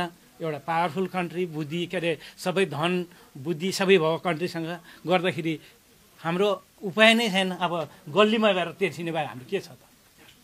त्यो नै हाम्रो चाहिँ हामीले चाहिँ आन्दोलनको चाहिँ त्यसरी अगाडि बढाएको हो। गर्दाखेरि साथीहरू भ्रम नहुनुहोस्, सशस्त्र आन्दोलन होइन, के अरे हामीले गोर्खा भर्ती चाहिँ स्टप गर्नलाई चाहिँ हामीले गरेको चाहिँ होइन।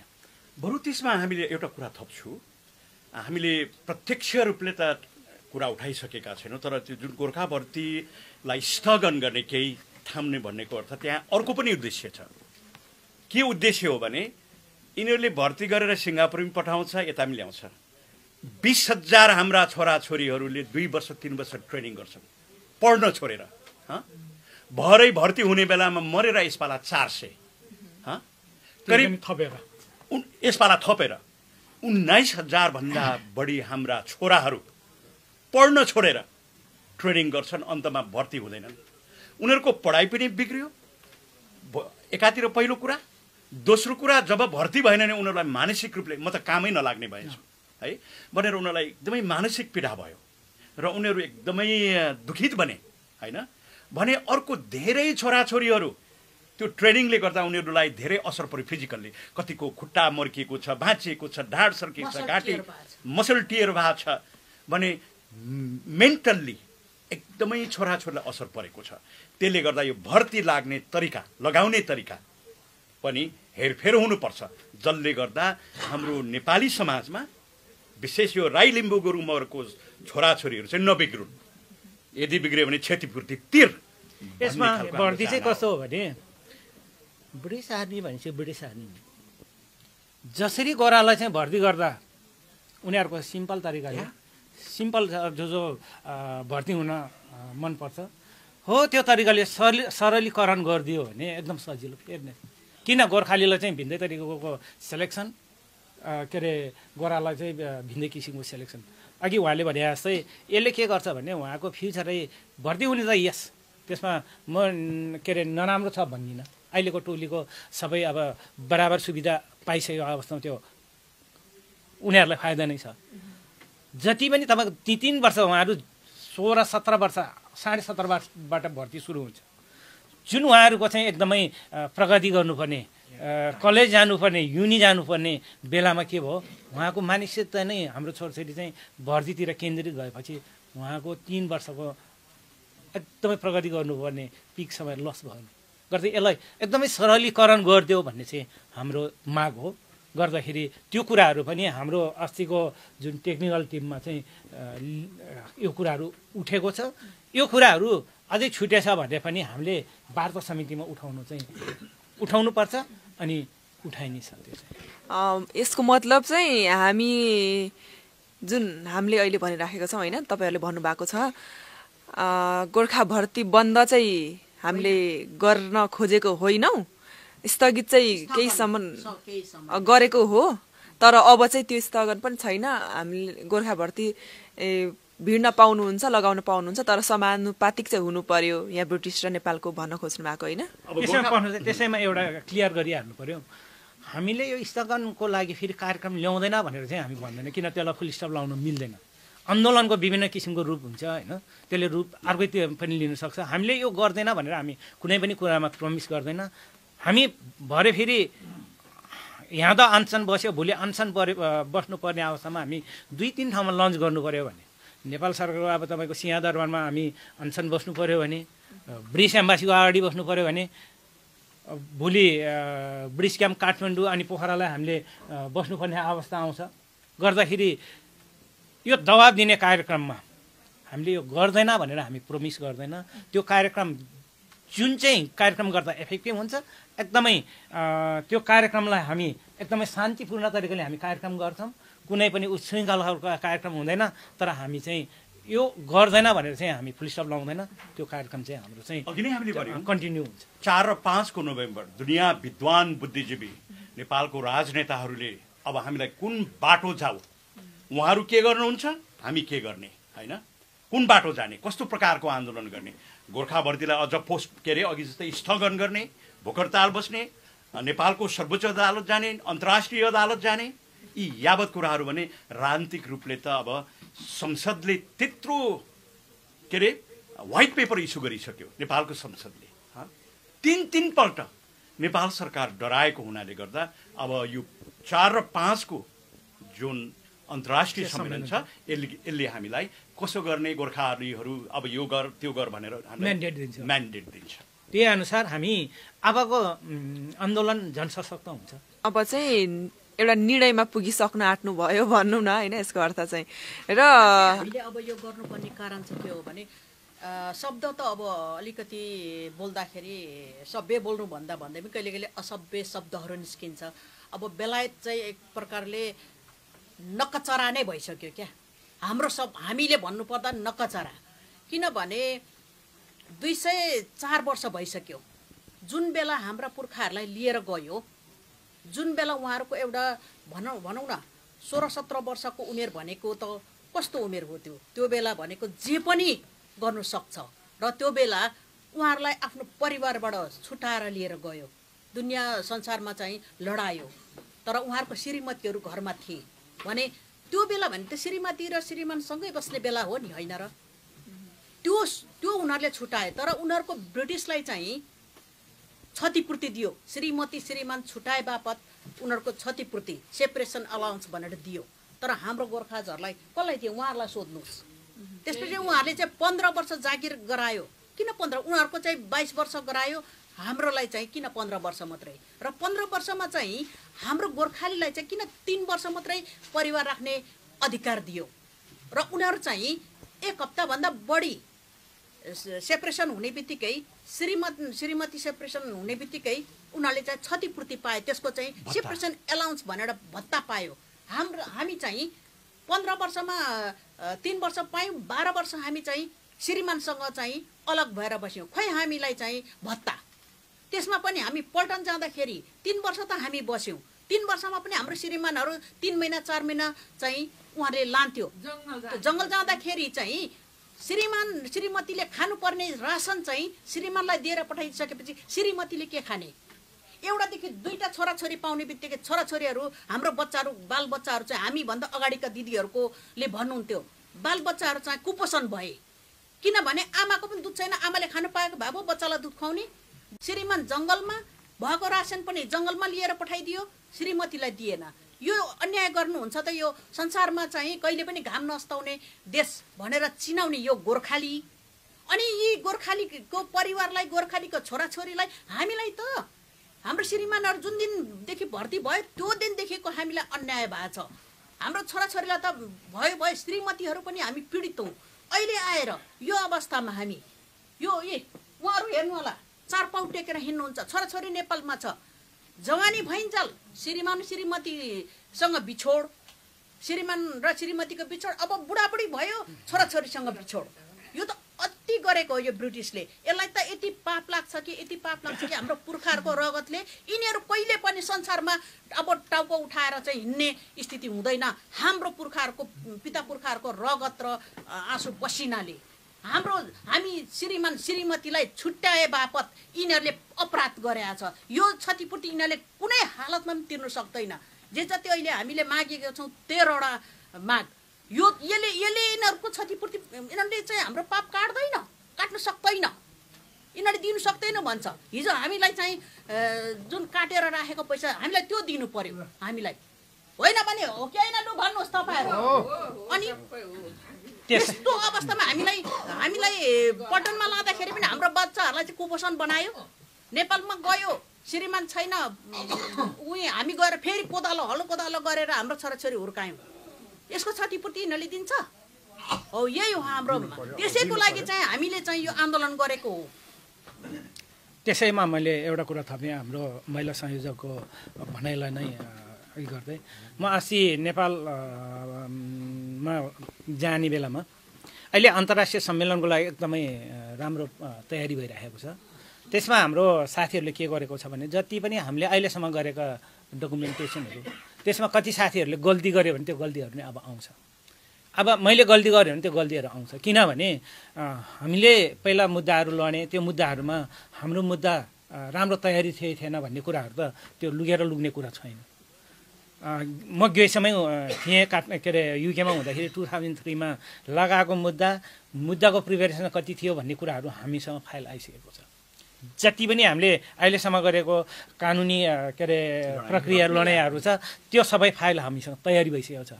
अनि ब्रिगेड अफ गोर्खाजको स्ट्यान्डिङ अर्डर BGSI भन्छ, त्यसलाई चाहिँ brigade of Gurkhas standing instruction, त्यो चाहिँ झन्डै यति बुक छ, त्यो अध्ययन गर्नको लागि हाम्रो के अरे वकिल साथीहरूले कानुनी के अरे कानुनविदहरूले चाहिँ त्यो तयारी स्टडीको लागि गरेको छ। त्यसमा के छ भने तपाईँको रेकर्ड अफिसले गरेको रेकर्डहरू त्यसलाई चाहिँ यसरी बिजिएसआई भनेको एउटा टर्म एन्ड कन्डिसन, गोर्खालाई चाहिँ टर्म एन्ड कन्डिसन छुट्टै बनाएर भेदभाव कसरी गर्ने कसरी उयो गर्ने भन्ने खालको एउटा इन्स्ट्रक्सन हो, प्रमाण हो। त्यो प्रमाणहरू हामीमा आइसक्यो। त्यो कानुनविदहरूले त्यो तयारी बनाइराखेको छ। क्विन्स रेगुलेसन हामीले स्टडी गरिराखेको छ। जति पनि अहिले जेकी डोयल प्राइजले गरेको रिपोर्टहरू हाम्रोमा फाइल भएको छ, त्यो कानुनविदहरूले तयारी गरेर हेरिराख्नु भएको छ। अनि अहिले हाम्रो के अरे अहिलेसम्म भएको जति पनि नीतिकृतिहरू कुरा रिपोर्ट अहिले टेक्निकल टिमले बनाएको रिपोर्टहरू समेत हाम्रो 2-3टा थुप्रै अघि नै भन्यो नि त। अब लडाइँ गर्ने एक ठाउँमा मात्रै त जान्न नि, कुन चाहिँ सजिलो हुन्छ, कता इफेक्टिभ हुन्छ, त्यो तरिकाले जान्छ। हामी थुप्रै वेबाट चाहिँ अब आन्दोलन चाहिँ अगाडि बढाउने कार्यक्रम भइरहेको छ। त्यसको लागि यो अन्तर्राष्ट्रिय सम्मेलन 4 र 5ले चाहिँ निर्देशित गर्छ होइन। त्यो भइसकेपछि बल्ल हामी थुप्रै कुरा जान्न सक्छ, कानुनी रूपमा नि अगाडि बढ्न सक्छ। हामी कानुनी रूपमा भन्दा हाम्रो इफेक्टिभ अहिलेसम्म हामीले सोचेको चाहिँ सरकार टु सरकार कूटनीतिक उच्च स्तरीय एउटा वार्ता समिति गठन भएर चाहिँ जाओस् भन्ने चाहिँ हाम्रो एकदमै जोड हो। त्यसरी नै हामी जान्छौँ। भएन भने हामी अरूहरू पनि जानुपर्छ। यसले चाहिँ के गरेछ भने अहिलेसम्मको स्थिति के अरे हाम्रो स्टडिजले अहिलेसम्मको स्रोतहरू हामीले जम्मा गरेकोले चाहिँ अब कानुनी रूपमा गए पनि हामी चाहिँ एकदमै स्ट्रङ भइसकेको अवस्था छ। यसो थप्कियो भने यत्रो नेपालको प्रधानमन्त्री परराष्ट्र मन्त्रीहरू आएर बेलायतको प्रधानमन्त्रीलाई के हो समस्या होइन, कसरी समाधान गर्ने भनेर त्यत्रोसम्म कक्षीलाई भन्दै पनि अहिलेसम्म ब्रिटेनले कानमा तेल लाएर बस्यो भने हामी पनि बस्ने त होइन। त्यसले गर्दा छिटोभन्दा छिटो हामीले गराउनुपर्छ। हामीलाई के लाग्छ भने ब्रिटिस सरकारले हाम्रो देशको सरकारलाई, नेपाल सरकारलाई हेपेको छ अथवा फकाउँदैछ होइन। हाम्रो सरकार पनि डराएको जस्तो देखिन्छ होइन। त्यसले गर्दा हामीले सरकारलाई शक्ति प्रदान गर्नको लागि, हामीले प्रेसर मात्रै होइन शक्ति दिनको लागि हामीले यो अब 4 र 5 को कार्यक्रम अगाडि बढाएको हौँ र त्यसैले मार्गनिर्देश गर्छ। जस्तो आन्दोलन गरिराख्नु भएको छ, अब धेरै मागहरू होइन, मुद्दाहरू धेरै छन् होइन, सुनवाईहरू कति हुन्छन् कति हुँदैनन्, तर होस् भन्ने चाहना हामी सबैजनाको छ। यसमा कुरा गर्छु, हाम्रो माग त कति छन् कति, हामीले त गिभ एन्ड टेक भनेका छौँ नि, उसले पनि दिन सक्ने हामीले लिनु पर्यो होइन। हामीले सबै माग्यो भने त अघि उहाँले भन्नुभयो नि त 40 वर्षसम्म लोग्ने स्वास्नी छुटेर बस्नु परेको छ ब्रिटिस आर्मीमा। त्यसपछि फेरि कुन अफगानिस्तानमा हो कि साउदी अरबमा हो कि मलेसियामा हो कि फेरि नोकरी गर्नु परेछ। त्यसले गर्दा हामीले माग्न नसक्ने, नपाउने, उनीहरूले दिन नसक्ने, हामीले बोक्नु नसक्ने कुरा केही पनि मागेको छैन। यो 13वटा प्लस हवाई खण्ड है, त्यसमा अझ सिङ्गापुरका पनि कुराहरू, यो सबै ब्रिटेनले चाह्यो भने र नेपाल सरकारले नडराइकन अहिले अगाडि बढिराखेको छ बढ्न त। तर यही प्रकारले भन्दा अझ एग्रेसिभले खालि कूटनीति बिग्रिन्छ कि ब्रिटेनसँग सम्बन्ध बिग्रिन्छ कि भनेर नेपाल सरकार डराएको छ।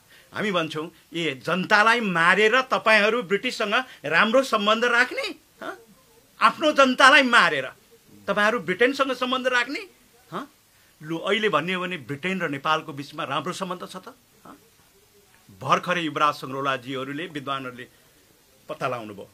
अहिलेसम्म इतिहासमा ढाकिएको थियो 45,000 50,000 गोर्खालीहरू पहिलो र दोस्रो विश्वयुद्धमा मर्यो भनेर इतिहासमा लेख्नु लगाएको छ जबरजस्ती। अहिले पत्ता लाग्यो पहिलो विश्वयुद्धमा मात्रै 60,000 मरेका छन् भने दोस्रो विश्वयुद्धमा 1,09,000 मरे। मर्ने त मरे, कति लाख घाइते भए, कति पिटिएसडी भन्छ त्यो लडाइँमा ठुल्ठुलो सङ्ग्राममा हराएको त त्यो आफ्नै ठाउँमा छ। त्यो लडाइँ देख्छ नि बिजोक, आफ्नो साथी चिचाएको होइन, दुश्मन पनि मरे पनि त हामी मान्छे माया लाग्छ नि त है। त्यो सम्झना आएर हाम्रो बुढाहरू धेरै पागल भए। बोलाए त नभनौँ, त्यो पिटिएसडी भन्छ, त्यसको लङ एब्रिभिएसन मलाई थाहा छैन। मानसिक सन्तुलन गुमाए अनि उनीहरू देश लड्यो देश फर्क्यो, देशमा पनि कुनै मान्छे काम लाग्न सकेन भनेपछि देशमा त्यो अवस्थामा हामीहरूको जनसङ्ख्या कति थियो? 50-60 लाख थियो। 50-60 लाखमा सबैभन्दा नवयुवकहरू 8-10 लाख मान्छेहरूको हालत त्यो भयो भने देशले कसरी उन्नति गर्छ? नेपालको यो अवस्था पुर्याउने, नेपालीहरूको अवस्था पुर्याउने भनेको ब्रिटेन हो। ब्रिटेनले जिम्मा लिनुपर्छ।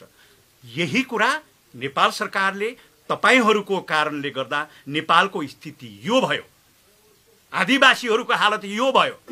अब गर्न पाउनु न, क्षतिपूर्ति तिर्नुपर्छ, सबै गोर्खाहरूलाई चित्त बुझाउनुपर्छ भनेर नेपाल सरकारले नडराइकन आफ्नो राज्यको इज्जत प्रतिष्ठा बचाउने हिसाबले अगाडि बढ्नुपर्छ।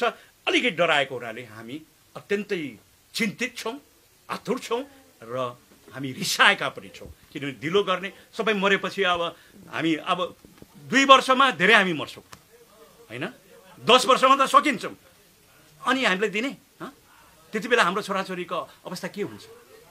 त्यसले गर्दा यो गम्भीर र जटिल विषय भएको हुनाले गर्दा हामी सुतेर बस्दा झर्लाएर खाउँला गर्दैनौँ। अरू कतिपय गोर्खालीहरू लाउरीहरू छन् नि, लड्ने चाहिँ गोर्खाली, झर्लाएर खाउँला भन्ने चाहिँ लाउरीहरू। ती लाउरीहरूलाई हामीले छोडेर हामी गोर्खाली चाहिँ अगाडि बढ्छौँ। यो धेरैहरू कुरा भनिरहँदा होइन, कति कुराहरूले चाहिँ एकदमै हाम्रो हुन्छ नि गोर्खालीको रगत उम्लिने खालको कुराहरू पनि छन्। तर अब यसरी बोल्दा संयम भएर बोल्नुपर्ने अवस्था पनि हुन्छ होइन। यसैका लागि अब तपाईँहरू गोर्खालीहरू भनौँ, हामी नै भनौँ न होइन, आन्दोलन गरिराख्ने अवस्थासम्म पनि आयो। अब यो आन्दोलनको कुरा आउँदा त अघिल्लो अन्तर्वार्तामा पनि भन्नुभएको थियो आन्दोलन हामी गर्दैछौँ, अनसनसम्म बस्यौँ हामी भनेर भन्नुभयो र यथावत तपाईँ आफै पनि फेरि पनि बस्न तयार हुनुहुन्थ्यो, पहिला पनि बसिसक्नु भएको होइन।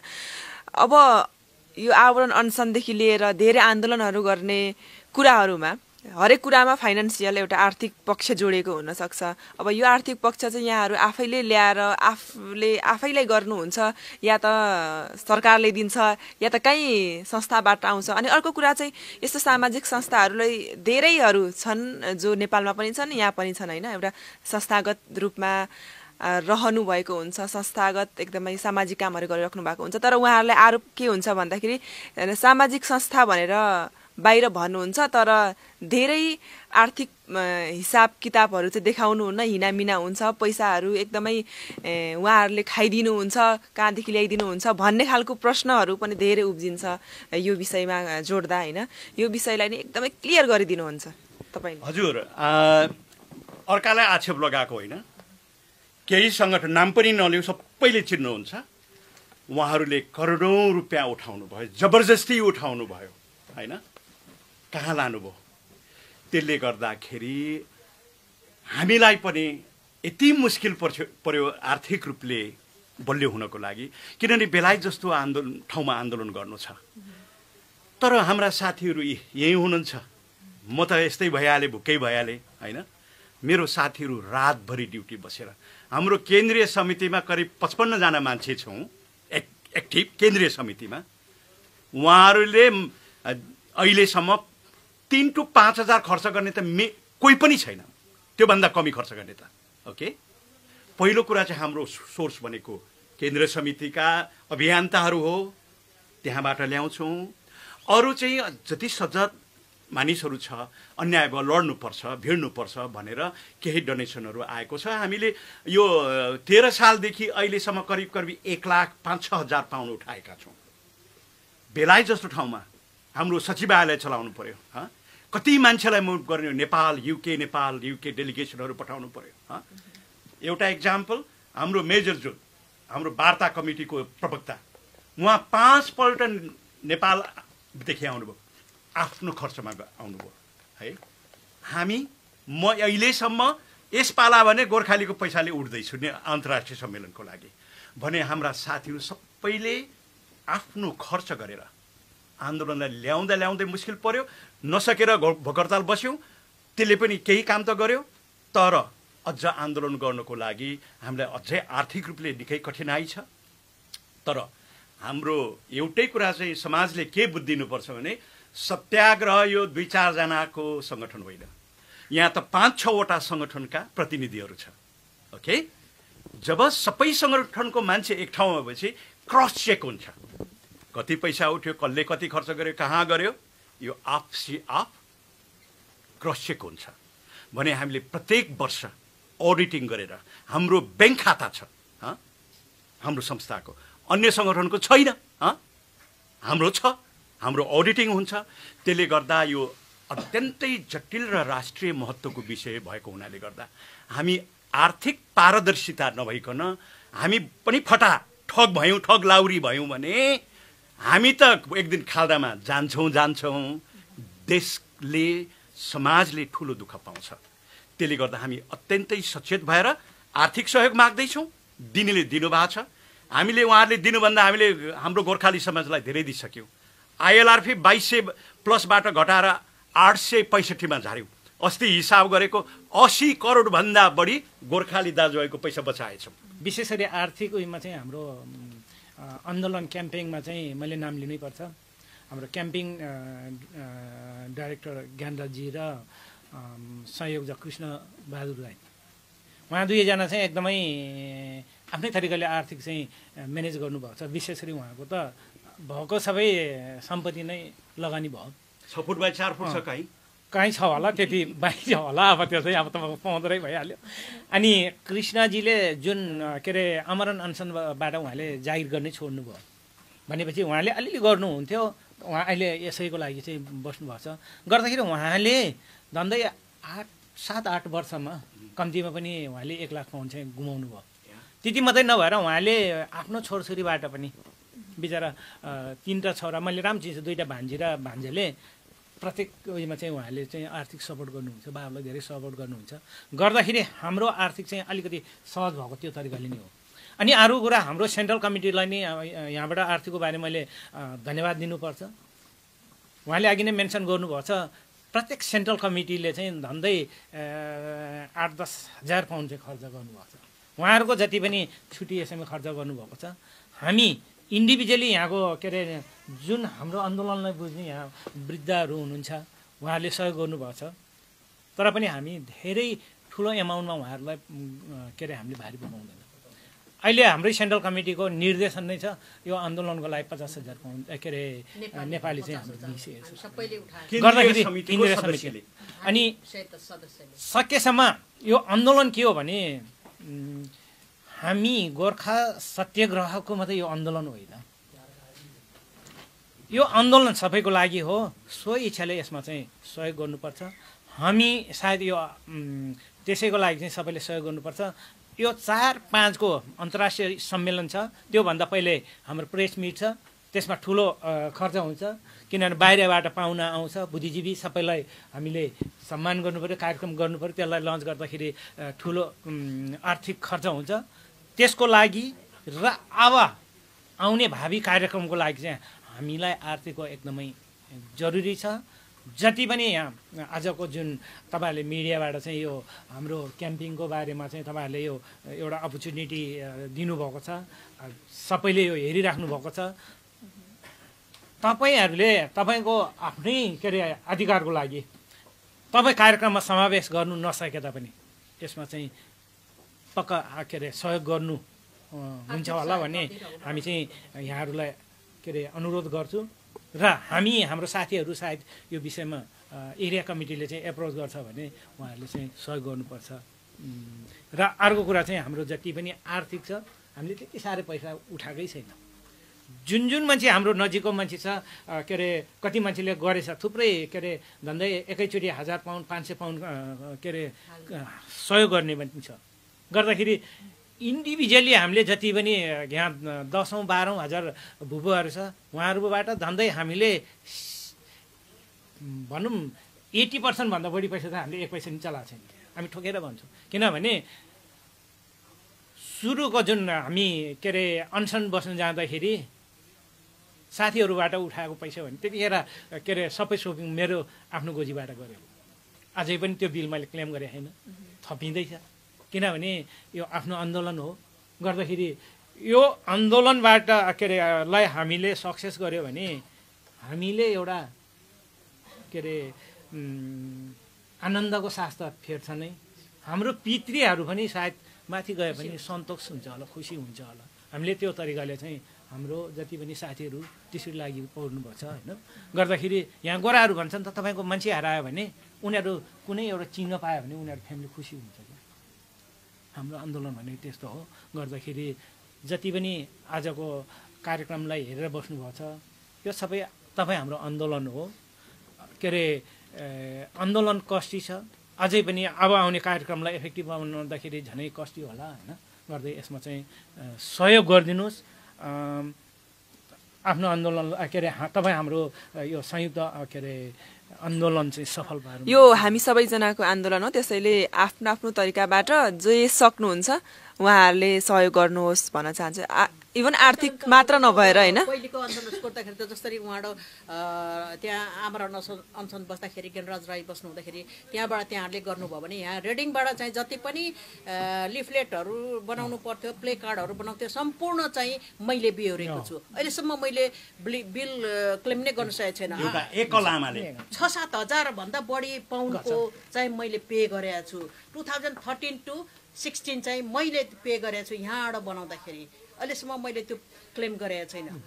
अब यस्तो स्थितिमा छौँ। तर अब यहाँ हाम्रो बुढाबुढीहरूले जे जति दिनुहुन्छ उहाँहरूले त्यो पनि हामीले आन्दोलनमा लगाएको छौँ। गाडी हायर गर्नु पर्यो होइन, मान्छेहरू लानु पर्यो, त्यो गरेको छौँ।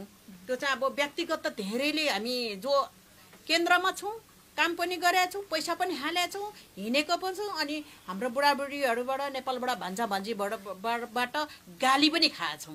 अब यो त आन्दोलनको क्रममा कहिले गाली कहिले ताली त्यो त हुँदै रहेछ। यस्तै रहेछ यहाँको चलन। अनि त्यसले गर्दाखेरि यसरी चाहिँ हाम्रो, तर हामी आर्थिकको मामलामा चाहिँ हामी धेरै नै सजग छौँ। हामी एकदमै गेसोबाट लेसन सिकेर हामी गेसोबाट हामी सबै निस्केका मान्छे हो। हामी पनि गेसो नै हो त्यहाँबाट आएको। र हामी आर्थिक पारदर्शीको लागि चाहिँ अति सजग छौँ। अति एक पैसाको हिसाब गर बरु हाम्रो जान्छ। तर हामी यी बुढापाकाहरूले दिएको पैसा हामीले कहीँ पनि हामीले खाएको छैन, चलाएको छैन, आन्दोलनमै हालेका छौँ। यसैमा मैले आर्थिकको बारे अलिकति गर्नु पर्यो। किनभने फेरि हाम्रो साथी मैले हाम्रो संयोजक र निर्देशक अनि म अनि हाम्रो महिला संयोजक मात्रै नाम आयो भन्ला कति साथीहरू। किनभने हाम्रै जति कन्ट्रिब्युसन उहाँहरू छ ती सेन्ट्रल कमिटीको साथीहरू छ। किन धेरै भएको कारणले मैले फल्ला यो नाम लिन मिल्दैन।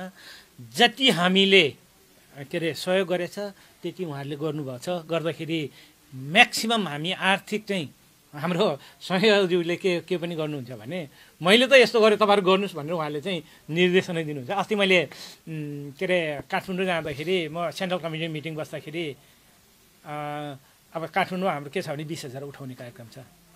अनि उहाँले के भने ल तपाईँ 60,000 दिनुहोस् भन्ने मैले 60,000 लेखेको थिएँ। अस्ति मैले के अरे सेन्ट्रल कमिटीको ब्याङ्कमा 423 60,000 होइन मैले, किनभने मेरो 61,000 चाहनु कति पेन्सन हुन्छ त्यो चाहिँ मैले ट्रान्सफर गरिसकेको छु है। त्यही यो पनि छ मेरो, सायद म देखाइदिन्छु है।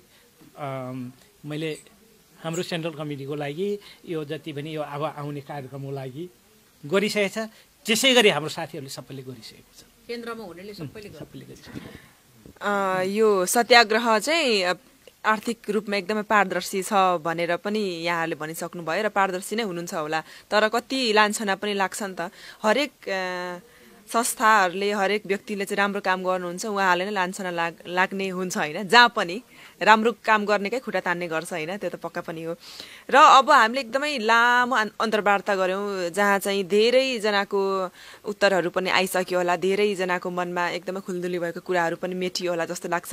र अझै पनि तपाईँहरूको मनको समाधान भएन, प्रश्नको समाधान भएन भने फेरि पनि तपाईँहरूले उत्तर पाउनका लागि चाहिँ तपाईँहरूले तल कमेन्ट प्रतिक्रिया गर्न सक्नुहुन्छ। र जाँदा जाँदा एकदमै लामो अन्तर्वार्ता भयो। अब भन्ने कुराहरू अझै धेरै छन्, कहिले पनि साध्य हुँदैन होइन भन्ने कुराहरू सकिन्न पनि। त्यस कारणले गर्दा अब म अन्त्यतिर आएर चाहिँ एकदमै बिट मार्नतर्फ लाग्छु। अब लास्टमा एउटा क्वेसन लिन्छु, एउटा प्रश्न तपाईँहरूलाई नै, जुन हाम्रो अन्तर्वार्तामै लेखिएको प्रश्न, जुन चाहिँ तपाईँहरूलाई सान्दर्भिक होला पनि जस्तो लाग्छ। तर नागरिकता सम्बन्धी छ। तर यो नागरिकता सम्बन्धी चाहिँ अरू एउटा संस्था छ उहाँहरूले नै ह्यान्डल गर्नुहुन्छ गर्न त। तर तपाईँहरूको यो अन्तर्वार्तामा लेखिएको प्रश्न हुनाले मैले यो भन्न जायज ठाने। हाम्रो पूर्ण लामतागेज्यूले लेख्नु भएको छ, ब्रिटिस भूपू चाहिँ ब्रिटेन गएर बसेपछि नेपाललाई के फाइदा छ र?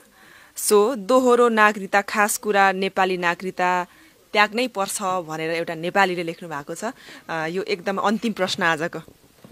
यो राम्रो प्रश्न हो, लामो त लामो बोलियो आज।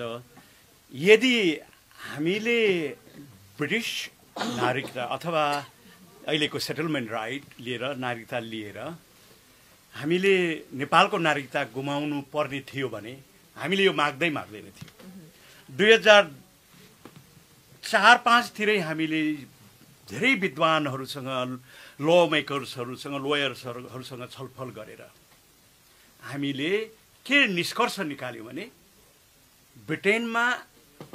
ब्रिटेनको लागि हामीले यत्रो सेवा गरेपछि हामीले ब्रिटिस नागरिकता पाउनुपर्छ भने नेपालले हामीलाई पठाएको हो, सन्धि गरेर पठाएको हुनाले गर्दा, दुईटा राष्ट्र बीचको सम्बन्धको कडी भएको हुनाले गर्दा हैन, हामीले नेपाली नागरिकता गुमाउँदैनौँ भनेर मात्रै हामीले सेटलमेन्ट राइट मागेका हौँ। अन्तिम अवस्थासम्म जबसम्म हाम्रो नागरिकता चाहिँ रहन्छ है, रातो पासपोर्ट, ब्रिटिसको रातो पासपोर्ट लिए पनि हाम्रो नागरिकता चाहिँ गुम्दैन है भन्ने नभइन्जेलसम्म त हामीले सजग भएर आन्दोलन गर्नु पर्यो नि।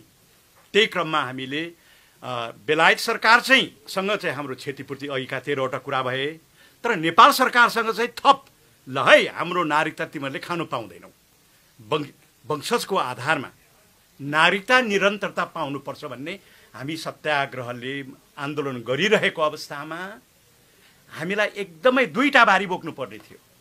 तर हाम्रै विद्वत साथीहरू, एकदमै एक्टिभ साथीहरूले होइन, यसलाई अलिकति सेक्सन छुटाएर होइन, एउटा ग्रुप छुटाएर नागरिकताको विषयलाई अगाडि लाने, पेन्सनको लागि अगाडि लाने भनेर उहाँहरूले सल्लाह दिनुभएकोले गर्दा नागरिक अभियान समितिले नागरिकताको लागि बढाउँदैछ, हामी त्यहाँ मद्दत दिँदैछौँ, हामी पेन्सनको विषयमा लड्दैछौँ, उहाँहरूले फेरि त्यहाँ पनि मद्दत दिँदै हुनुहुन्छ होइन। यसरी हामीले दुईटै कुरालाई अगाडि बढाउँदैछौँ र यो आउँदो 2 तारिक पनि काठमाडौँमा नागरिक अभियान समितिले ठुलो इन्टरेक्सन गर्दैछ। हामीले विद्वान बुद्धिजीवीहरू, ल मेकर्सहरूको साथ लिँदैछौँ र हामीले यो नागरिकता गुमाउनु पर्यो भने त राष्ट्रको पनि बेइज्जती हुन्छ र राष्ट्रलाई ठुलो समस्या हुन्छ है। पहिलो कुरा त हामीलाई नेपाल सरकारले गोर्खालीहरूलाई बेचेको ठहरिनेछ। दोस्रो कुरा, यो राई लिम्बू गुरुङ मगरहरू चाहिँ विदेशमै भाषी हुन्, नेपालमा बस्नुहुन्न है भन्ने खालको प्रश्न उठ्छ। अनि हाम्रो चित्त कति दुख्छ है, मान्छेले त्यो सोध्छ। त्यसले गर्दा यो ठुलो राजनीतिक मामला हो। संविधान, कानुन जसो भए पनि हामीहरूको पहिलो कुरा त जन्मसिद्ध अधिकार, नागरिक अधिकार हो होइन, जन्मँदै पाएको कुरा हो। त्यस्तो चिजलाई आफ्नै अभिन्न मित्र राष्ट्रको सेवा गर्नु पठाए बापत हामीलाई अरू तकमा दिनु त होइन, हाम्रो नागरिकता खाइदियो भने सरकारको के इज्जत रहला होइन। त्यसले गर्दा यो अत्यन्तै जटिल समस्या हो र यसको लागि राजनैतिक निर्णय हुनुपर्छ। नेपालमा भएको सबै पोलिटिकल पार्टी, सोसाइटीहरूले ल है गोर्खालीहरूको चाहिँ र सन्ततिहरूको नागरिकता चाहिँ गुमायो भने हाम्रो आफ्नै बेइज्जती हुन्छ र यसले ठुलो समस्या क्रिएट गर्छ। त्यसै मैले अलिकति थपेँ, जुन 2003-04 को आइएलआरको सुरुवात भयो नि, कट अफ डेट गरेर पनि, र त्यो पछि अर्को फेज सुरु भयो। त्यतिखेर नै तपाईँको नेपालको प्राइम मिनिस्टरलाई ब्रिटिस गभर्मेन्टले चाहिँ त्यति सोधेको छ। हाम्रो तरिकाले यो आएको होइन, यो त सन्धिबाट आएको हो। जति पनि हाम्रो मागहरू, केही कुराहरू पुरा हुन्छ भने टोटल्ली नेपाल गभर्मेन्टसँग चाहिँ यिनीहरूले सोधेको हुन्छ, ब्रिटिस गभर्मेन्टले गर्दाखेरि त्यसमा हामी अघि नै मैले भने उनीहरूले विभिन्न तरिकाले चाहिँ हामी फसाउँदै गयो होला। त्यसमा चाहिँ हाम्रो अभिभावक नेपाल सरकार जिम्मेवारी हुनुपर्छ। त्यसमा भू प्रधानमन्त्रीहरू जस्तै बाबुराम भए, जति पनि नेपालको अस्ति माधव नेपाल यहाँ आउनुभयो, जति पनि उहाँहरू हुनुहुन्छ, उहाँले गोर्खालीको केस भिन्दैछ भने एनआरएनले पनि अस्ति त्यो आँखेर यो केसलाई चाहिँ एनआरएनमा पनि गोर्खाली भिन्दै हो भन्ने खालको यो मुद्दा छ। गर्दाखेरि हामी विभिन्न कारण तपाईँको त्यसै हामी माइग्रेसन भएको होइन, हामी सन्धिबाट आएको हो। अहिले पनि त त्यतिकै आएको होइन नि, हाम्रो नानी केटी आउँछ हाम्रो बाबा आमाको तर्फबाट आउँछ गर्दाखेरि हामी भनेको छुट्टै हो गर्दाखेरि यो विषयमा अघि नै उहाँले भने जस्तै नागरिक क्याम्पिङ गर्ने टोली एउटा छुट्टै छ हामी एकदमै दुईटै मिलेर जति पनि हाम्रो छ हलगुरु जस्तो भएर हामी अगाडि बढिराखेका छौँ गर्दाखेरि नागरिकताको बारेमा हामी गोर्खालीहरू र एनआरएनमा अलिकति भिन्दै छ होइन त्यो कुराहरू अहिलेको युकेको एनआरएनले स्वीकार्नु भएको छ गर्दै युकेको एनआरएन नै मेजोरिटी चाहिँ भुबु एनआरएन हो गर्दै अनि गैर भुबु भयो भने उहाँहरूले चाहिँ यसलाई चाहिँ स्वीकार्नु भएको छ दोहोरा भन्दा पनि निरन्तरता हो दोहोरो भनेको त दोहोरा भन्दा निरन्तर यहाँको रातो पासपोर्ट भए पनि हाम्रो नागरिकता चाहिँ रहिरहेन निरन्तरता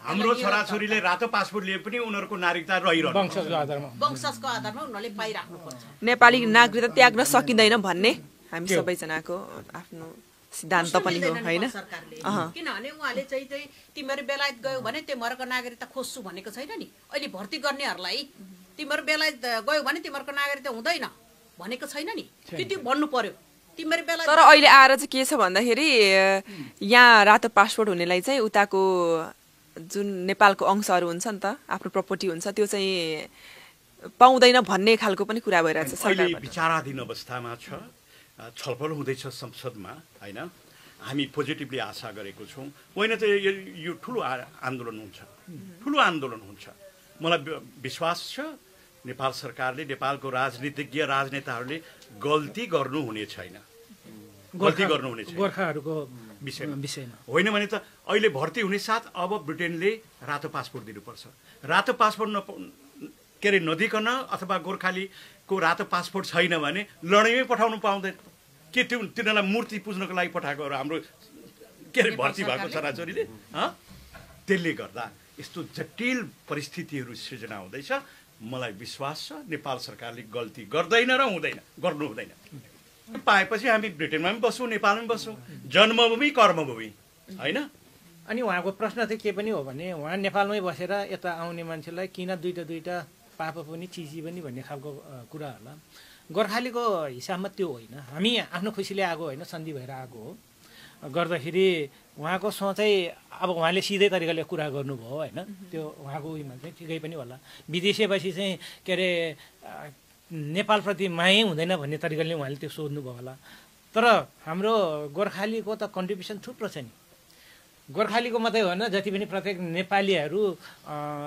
विदेशीको बाध्यता भएर विदेशिनु परेको हो उहाँहरू जहाँ भए पनि उहाँहरूले नेपालमा रोजगार अर्को घरको फ्यामिलीहरूलाई चाहिँ सहयोग गरिराखेको छ गभर्मेन्टले गर्नुपर्ने आदि के अरे दायित्व त हाम्रो जति पनि विदेशीको चाहे भुबु होस् चाहे कुनै कारणवश चाहिँ उहाँहरू विदेशमा जानुभएको छ उहाँहरूको फ्यामिलीलाई सपोर्ट गर्नुभएको छ सायद उहाँ पनि सायद त्यही फ्यामिलीभित्र पर्नुभयो भने उहाँ पनि त्यो सहयोग लिएर बसिराख्नु भएको छ गर्दाखेरि उहाँले त्यसरी कुन तरिकाले उहाँले सोध्नुभयो होइन गर्दाखेरि मैले चाहिँ त्यसरी बुझ्छु जुनै तरिकाले सोध्नु भए पनि उहाँको एन्सर चाहिँ पक्कै पनि आयो होला होइन यति भनिसके पछाडि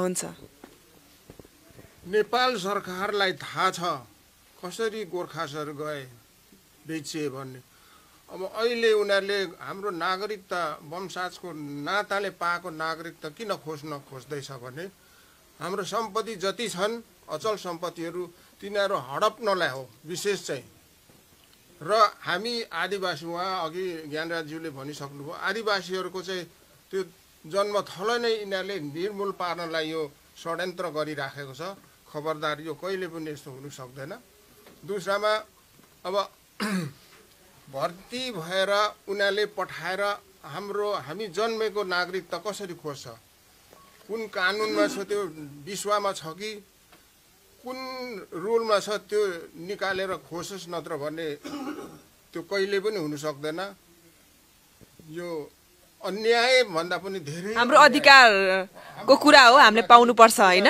हनन गरिराखेको छ त्यो पाउनुहुन्न खोज्नको लागि हजुर यति मात्रै होइन लिम्बूहरूको चाहिँ उसको किपोटै खसेको छ हरेक चिज खसेको छ उसको अधिकारहरू खसेको छ सबै खसेको छ यो सबै केले गर्दा ब्रिटिसले गर्दाखेरि अहिले म एउटा कुरा म भनिहाल्छु अब यस महलमा किनभनेदेखि अहिले ग्रेट नेपाल पनि हाम्रो लागि सबै गुमाइराखेको छ। ग्रेट नेपाल पनि हाम्रै हो। यिनीहरूले गर्दा यो बिचले सबै हामीलाई खतम अहिले यो हालतमा बनाएको यति टुरा बनायो। ज्ञानद्रले सधैँ बनाइराखेको छ। देशै लुटेर हामीलाई खतम बनाइरहेको छ। अहिले यहाँ हामी 1-2 दिन बस्दाखेरि के को चासो पर्यो त नागरिकताको?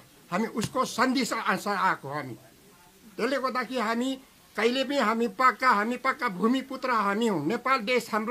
नेपाल देश हामीलाई माया लाग्छ। ग्रेट नेपाल हाम्रो सबै हो। यसैले सबै गुमाइरहेको छ। अहिलेसम्म गुमाइरहेको छ। यो अहिले कारबार हुँदैछ। भोलि बन्दुक बोक्नु पनि हामी तयारी छ।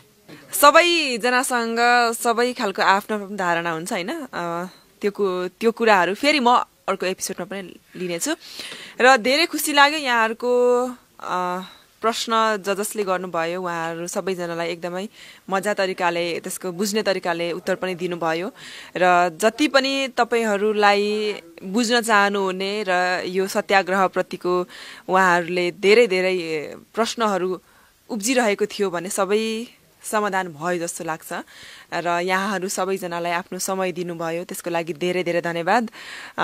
फेरि पनि त्यस्तो कुनै प्रश्न जटिल प्रश्नहरू आयो भने यहाँहरू समक्ष फेरि हामी आउनेछौँ।